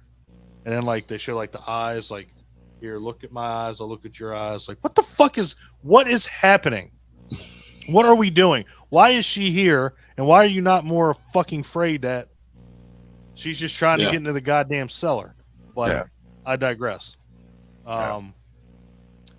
So fast forward a little bit, May and Bob are playing around in the grounds, on the grounds, and they get to a tombstone that says Mary Freudstein, and says she's not really buried there. Like, oh, okay, well, that's fucking awesome. Thanks for telling me that bit. And then Lucy finds a tombstone. Who the fuck's Lucy?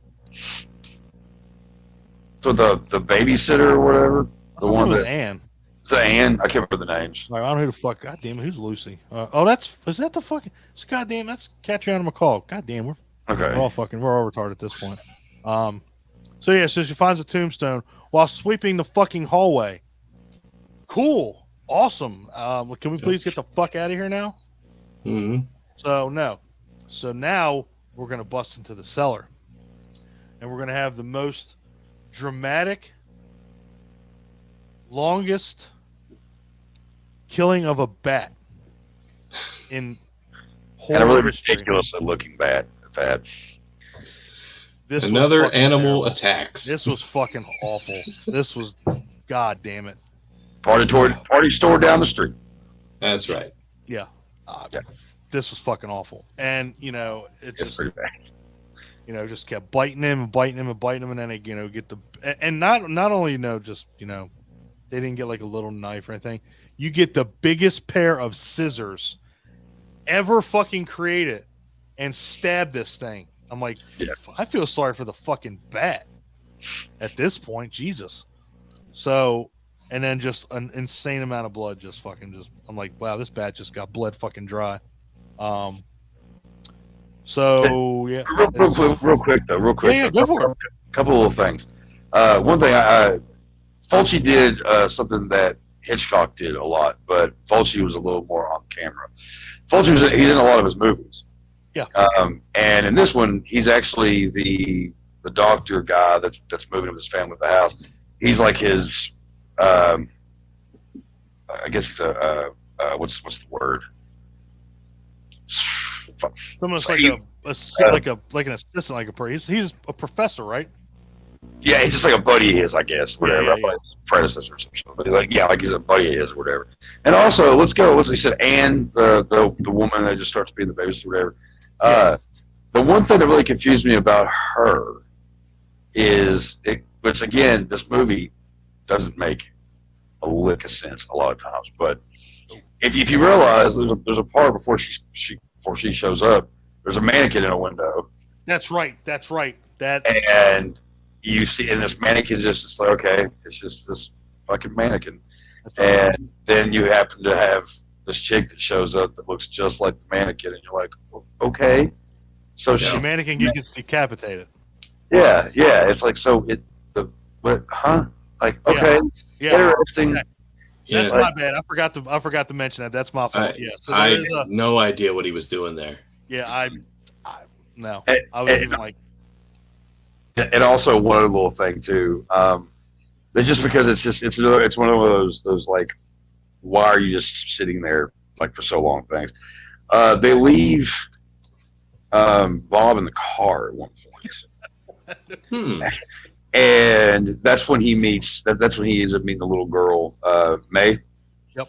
And like they go in this building and they leave him out there by himself. He's a little dude. So that's stupid, number one. But then they come out and they can't find him, and their reaction is not a reaction of any like child, like loving parent. They're just like, I guess we better go find him. Yeah, like. You think? Like a fucking delayed reaction. Yeah, the ultimate delayed reaction. Like they're just looking at each other like, we should probably go find Bob. Jesus. Well, what the fuck was your first? What was your first clue? The kid's fucking missing. You knew it already. It's like, where could he be? Go look under a rock. I don't know. Yeah. Go make a fucking effort. Yeah. Maybe Yeah, call the police. Someone just kidnapped your child. Yeah, and they find him over there. And they find him with a decrepit old doll. Yeah, everything's fine. Nothing to see here. Nothing to see here. Just a kid with a doll. And talks about a strange girl. Yep. Yeah. That's Bob. Yep. Come on, Bob. Let's go. Come on, Bob. Get in the fucking car. We got to go back home. God, Jesus, Bob. Just run him over, please. So,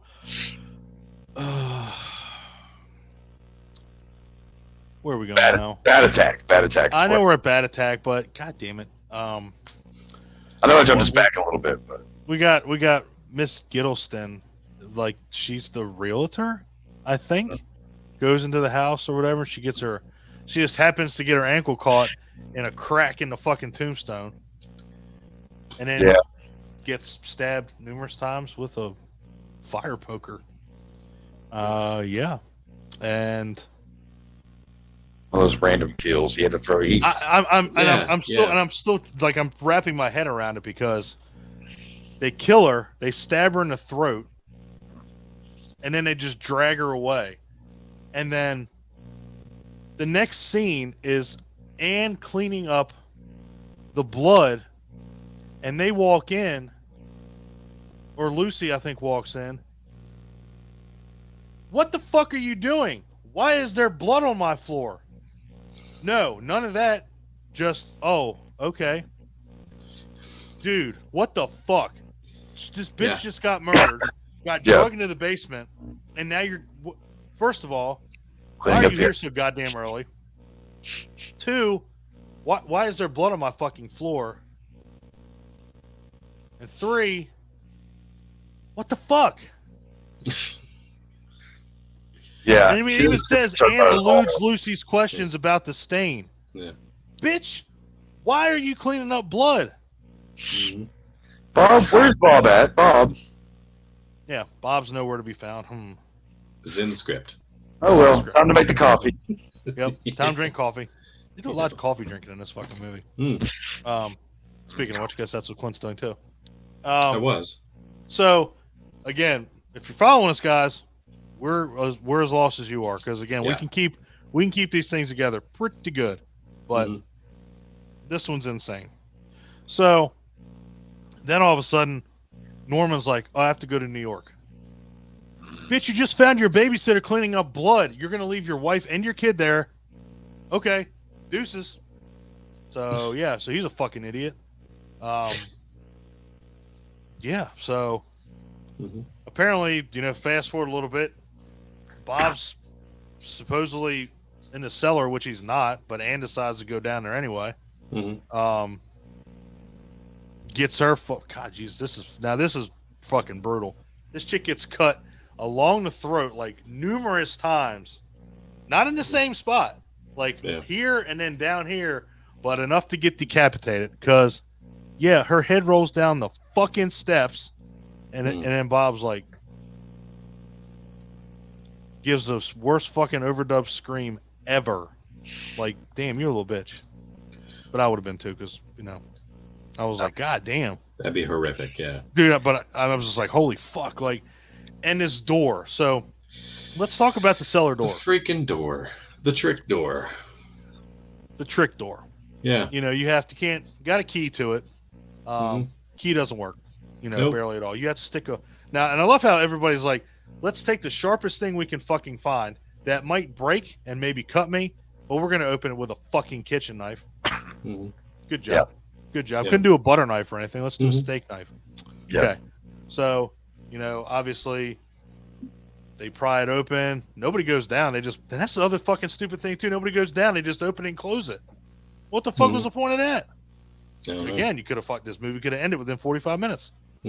So, didn't they twist the key off with like pliers or something like that? Like when Bob, oh my God, this is fucking stupid because I get this confused every time. So Bob gets the door closed on him not once but twice. Once his arm is stuck in it. Again, you little dick, just rip your fucking arm through it. No, we're gonna stand here for 15 minutes.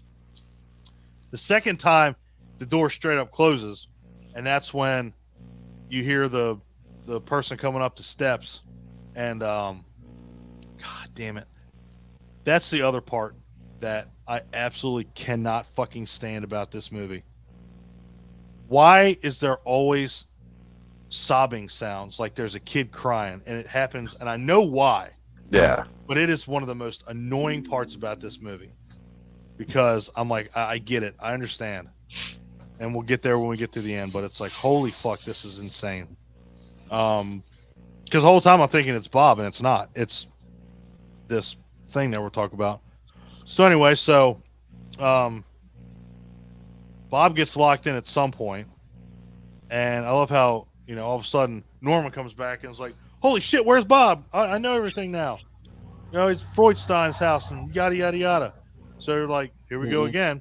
Bob, get away from the door. Fuck that noise. His hand comes and just puts it right against the door, and Norman gets a hatchet, hits it one time, almost hits him in the head. Second time, almost hits him in the head.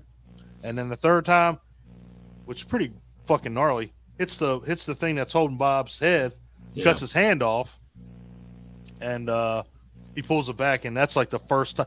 So first of all, that's the one and only time that they may be carrying parents like, oh shit, there's blood on here. I mean, up to this point, they didn't give a fuck what Bob was doing. And all of a sudden they're like, oh shit, there's blood on here. Maybe we hit Bob. So no. So there's apparently, I guess it's like it's a corpse, like a walking fucking corpse, like a fucking like 100 what like 100, they say like he kills people and regenerates his blood cells. Like we get really into it at the end of the movie. Don't tell us any of this until now.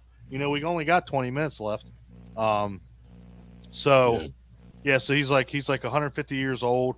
I tell you what, man, fucking Norman swings that hatchet, that motherfucker grabs it. He's like, nope. Yeah. Like, well, okay, that works. What, Clint? You look confused. No. Nope. Okay. As long as you're following us. Yeah. Keep on following us. This isn't confusing at all. Not at all. And I'm going down the timeline, like I'm keeping all the scenes right in a row.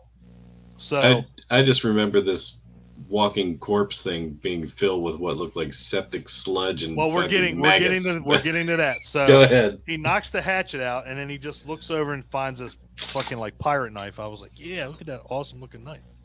Stabs him and then like twists it and then like fucking shit filled maggot blood mud water comes out of him. Like, it's fucking disgusting. It is gnarly as fuck, but it's disgusting.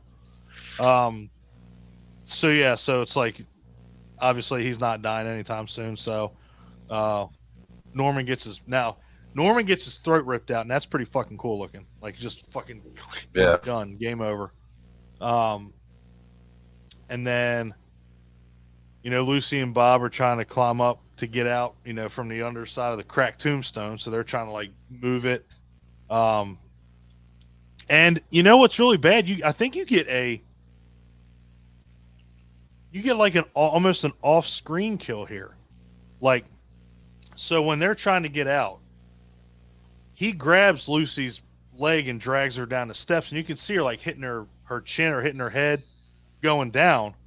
But then it says that he kills her by ramming her head into the floor. Well, they didn't show that. She was just laying on the ground.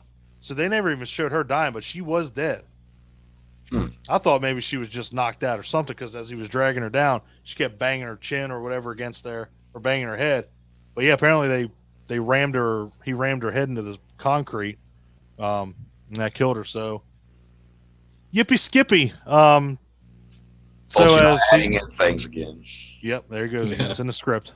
So Bob gets out and meets up with May, and then this is where we find out that May is a Freudstein and her mom is a Freudstein, and tells them that they have to leave. And May and Bob walk down a road and they disappear. Yeah. It's like did everybody get that? Yeah, I mean, he crossed over into the ghost different timeline or something. I have no idea what happened there. I mean, Ghost World, yeah. Ghost World. I always kind of saw it as. Okay. But you do know, like, I'm pretty sure that Freudstein was the thing in the basement.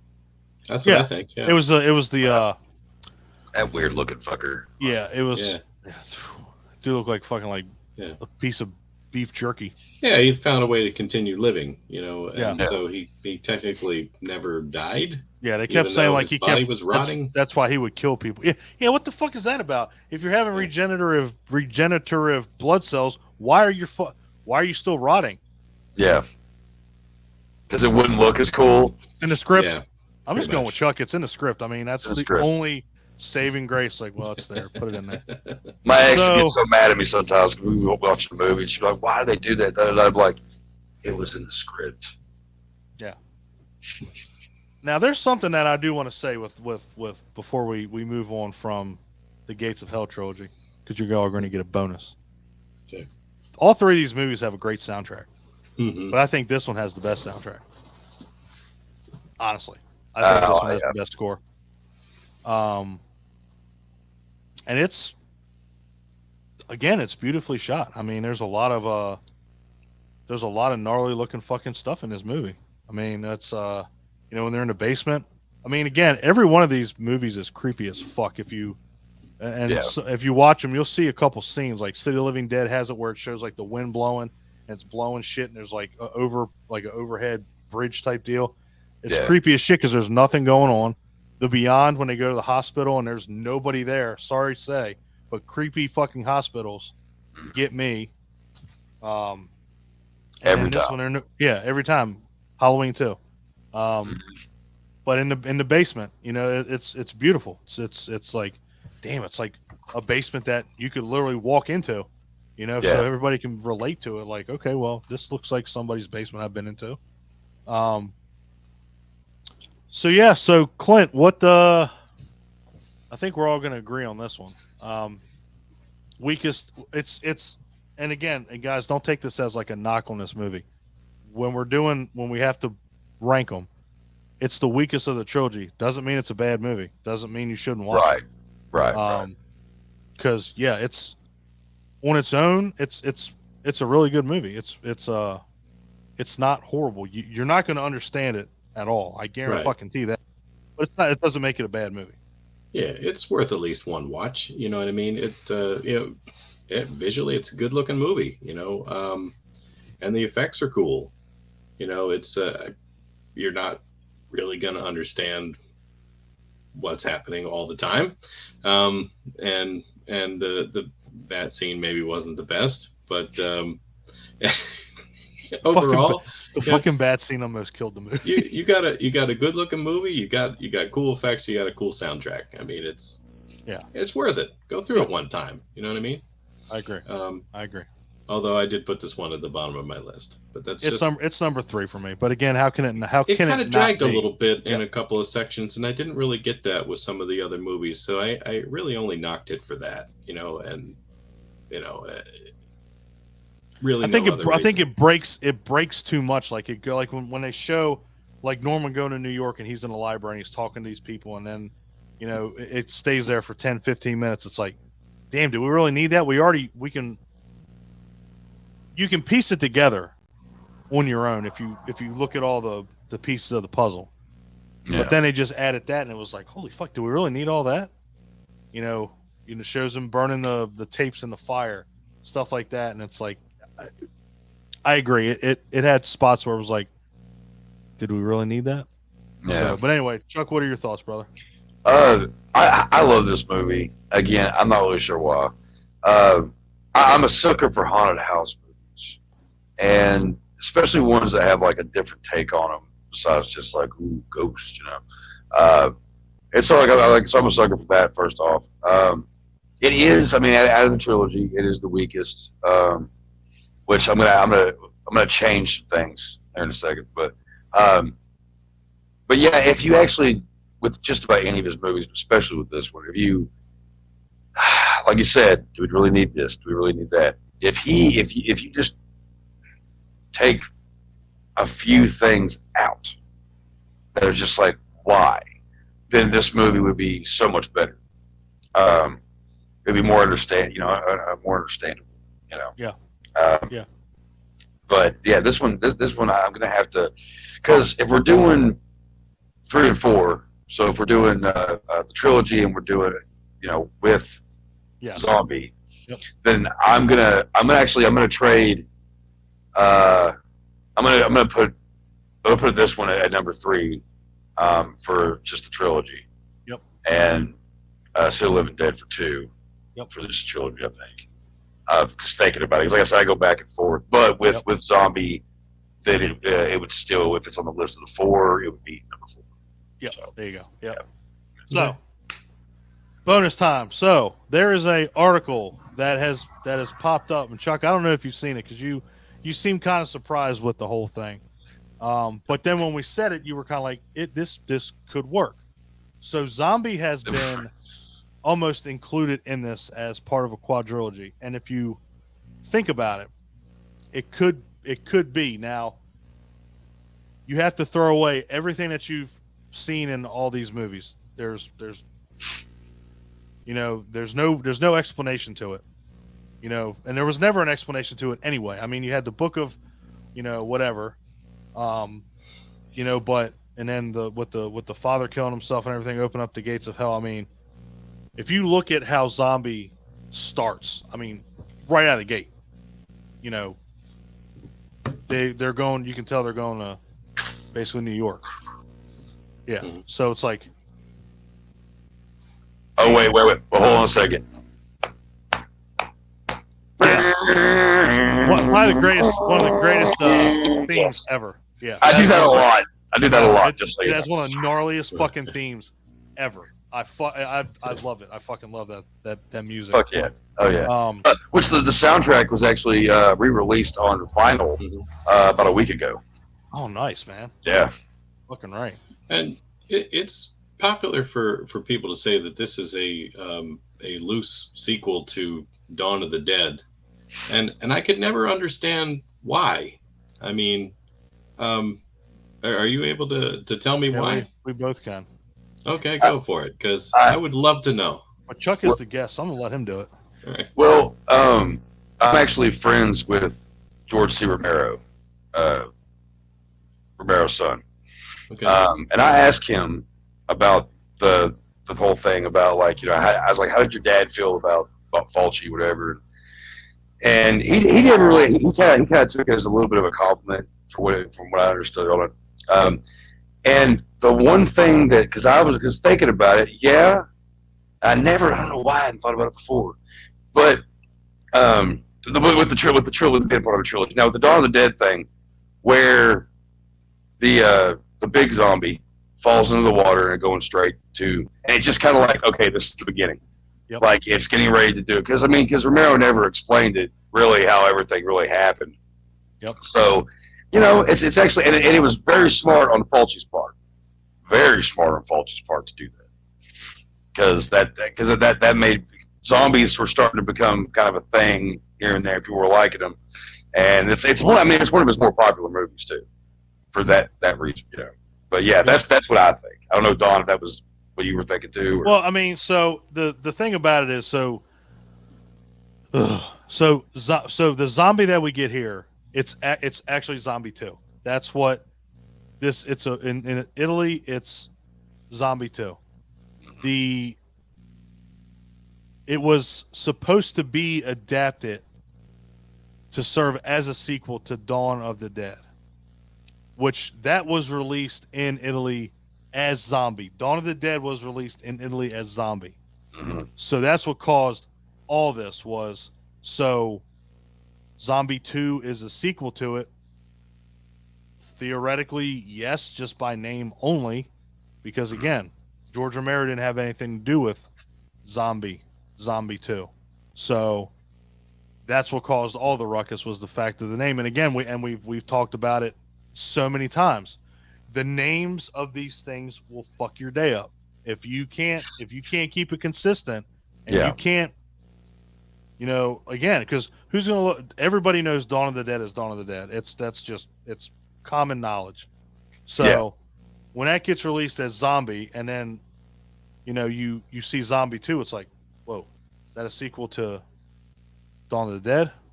No, because George Romero had nothing to do with it. So when it got released over here, they had to change the name of it to Zombie, I-E, rather than I, because when it got released in Italy, it was just Zombie with an I, not an E. So when it came over here, they changed it. So there you go. There's your mystery solved, Clint. Okay. So naming convention is everything. So gotcha. This movie's incredible. This and again, you know, whether you want to consider it part of the trilogy, I will leave that up to you guys. But I can tell you, I'm going to tell you about this article really quick. And Clint was alluding to it earlier. The Horror Syndicate. Yeah. Talks about it. I posted it in the group. It's a pretty interesting read. And the guy who wrote it, it's basically just his personal opinion, and he actually suggests watching the movies in a different order. And like regardless of the time that they were made, in order for it to make a little bit more sense, to flow a little bit more. Yeah. And the order that he gave, I think, was, what was it? House by the Cemetery. It's House by the Cemetery, City of the Living Dead #2, and then the Beyond #3. Which, if you put them in that order, and it makes a whole lot more sense. It makes a fuck ton more sense. True. And then, it really does. Slap Zombie on the end, and that's kind of where he's like, okay, this kind of lines up with the idea that the gates of hell are open. You know what I mean? And you just have the dead rising. Yep. So Yep. That makes It perfect makes- sense. It does. It does. And you know, it's the fact that I'd love that to be the case if that was like official. But of course, everybody's gonna be like, well, Zombie came out in '79. But again, if you're not looking at the order of them, it makes perfect sense. In fact, let's keep this in mind too. So, and I want to retract the statement I said earlier. So in this one, they try to chalk it up to voodoo. So they try to explain it like, okay, it's voodoo. So if you go back to, you know, the Beyond with the book and everything like that, or opening the gates of hell, I mean, it makes total sense. Like it would really flow together.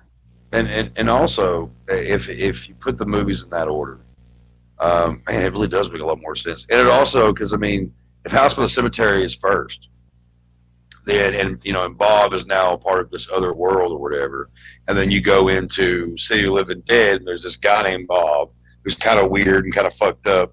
Could very well be him. You know what I mean? Yep. And then when you go to the end of the Beyond, well, now everybody's changed, and it's maybe making its way to Zombie. You know what I mean? Yeah. Yeah. I can definitely see that. Well, Clint's always I always make fun of Clint for this one because Clint likes dismal ending movies. Like he loves them. Yeah. No, I'm kidding. He doesn't. No, he does. I do like some of them. I mean, they're the ones that stick with you the most. The Beyond You know is what the mean? one that A I very always bleak ending. make fun of him with because there's no other movie ending that's bleaker than the fucking Beyond. I mean, you literally are in nowhere. Yeah. You're one of the people that you were trying to kill. You know, now your eyeballs. Yeah, now your eyeballs are fucked up, and you just disappear. I mean, you just went through all that bullshit just to have that happen for nothing. Yeah. Yeah. For no So, fucking reason. yeah, the Beyond is like, fuck, that's like as dismal as it gets. Now, Zombie is also the kind of the same way. I mean, look at the ending to Zombie. You know, like, oh well, it's literally like you start the movie off, it ends the same fucking way. It's like, here we go in a boat, and now you can see them taking over New York. I mean, and if you guys want to get into Zombie, we can, but I just wanted to bring up the Quadrilogy, you know, how it could be tied in. Because honestly, I mean, I'm going to say anybody listening to this has already seen Zombie. And if you haven't, go fucking watch it. That's honestly why I don't want to get that much into it, because out of all these movies, if it is part of this trilogy, it's number one. Yeah. I found it on Pluto for free. Yeah. Oh, it's on Shudder. It's on fucking. I think it's on Tubi. You can watch all these we talked about on Tubi and stuff like that. It's great. Oh, dude, Tubi is a savior. Pluto and shit like that. It's great. There's so many killer movies that are on there, and the fact that anything that has Fulci on it, I'm like, all right, you're cool in my book. Yeah. You know 100%. Yeah. 100%. And that documentary you talked about, Fulci for Fake, that's on Tubi as well. Yeah. And if you guys haven't seen the one on Shudder, check that one out because it's I think really it's the same good. one. I think it's the same one. I think it might be. I think it is. You described everything that I've seen. We both Okay, kind cool. of the sister thing. I think it is the same one. Yeah. Okay, cool. Yeah, it's a great documentary. You just got to read when you watch it. Yeah. It's worth it. But Yeah, it is. yeah, It really is. I'd say Zombie is probably. I mean, it's pretty much the epitome of his movies. It's his masterpiece. Yeah, By far, it's his masterpiece, man. Yeah. I'd put that and then Beyond of like his two best movies, but Zombie's it's on another level because it introduced things that hadn't been done again, and you know, I'm not gonna spoil too much, but there's a couple kills in that are fucking eye popping.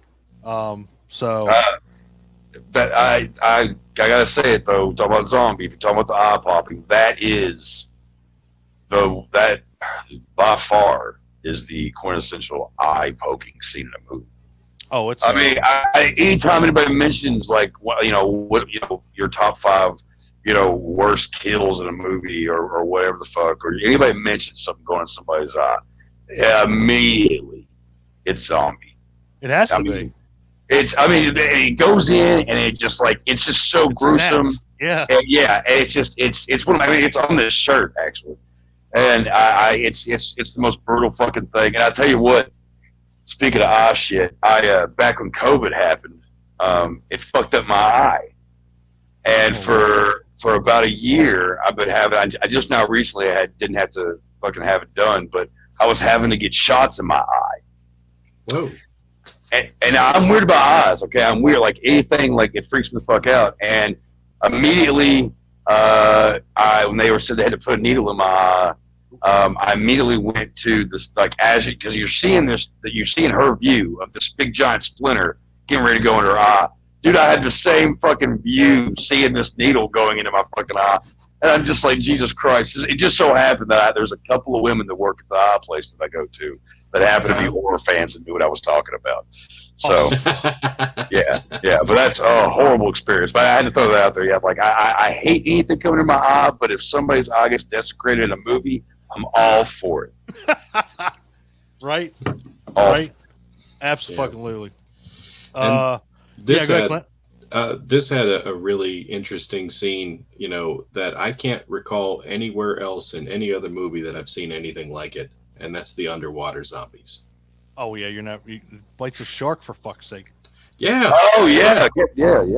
Shark versus zombie. Yeah, the freaking shark scene was insane because it's like you can't train a shark. They just went out in the ocean and like they found one that was like, okay, this one's not trying to eat us. Let's see if we can throw it some food and see if we can get it on camera for a little bit. Some bitch rides alongside of it, sticks some prosthetic arm in its mouth, like they did that shit. Yep. Yeah. I'm like, this is nuts. That's actually the entire back scene on this shirt is the shark and the zombie.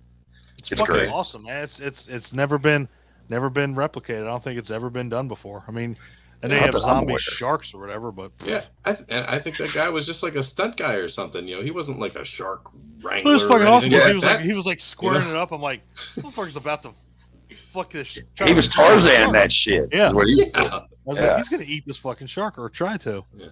So I wish I knew that guy's name. Oh shit. I'm pretty sure he was a stuntman. I'm pretty sure that's why he was. They're like, here, They're like, you're doing this. You're paid to almost die every time you do anything. Like we've got your signature, we've got your family's taken care of. Yeah, your waiver's signed. You're fucking done. Let's make some movie history, okay? We good? All right, awesome. Yeah. All right, cool. Get in the water.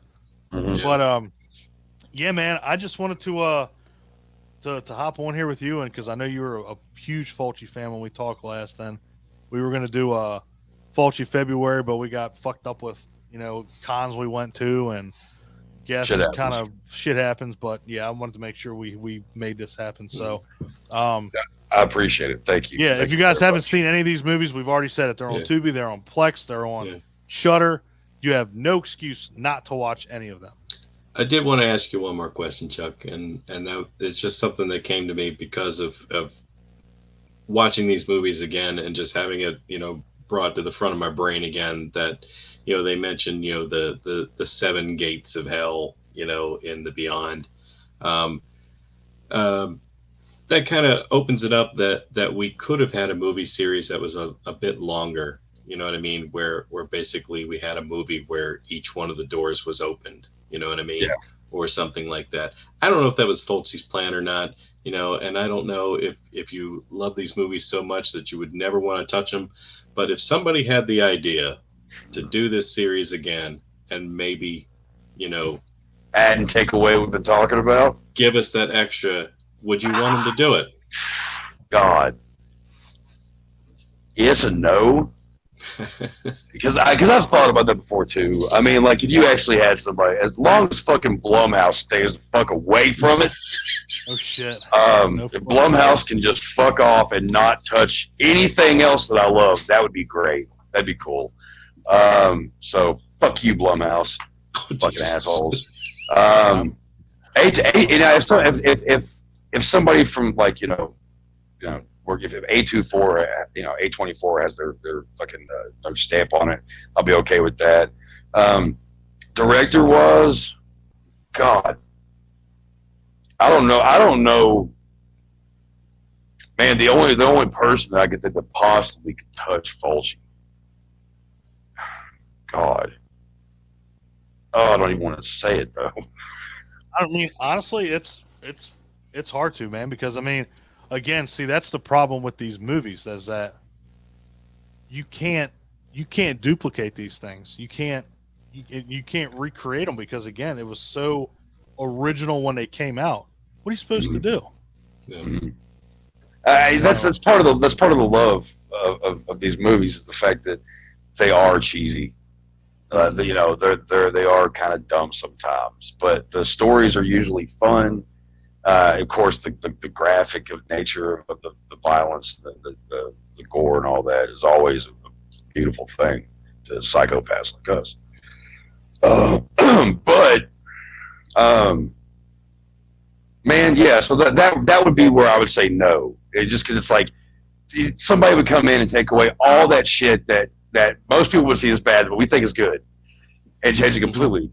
But if somebody was to come in and do it the way that if it was done right, take all three of them. Okay, you with me on so far? Take all three of those fucking movies, and even if you were, I don't know, leave zombie out of it. I would say leave zombie out. Yeah. But if you took all, the basis of all three of those, and you put them together, you took away the shit that needed to be, trim it down like a motherfucker. Hour to 45 minutes, 2-hour long movie. Mm-hmm. And again, that also depends on who would direct it, whatever. But maybe I think that would be the way to go about it, and I would be okay about it.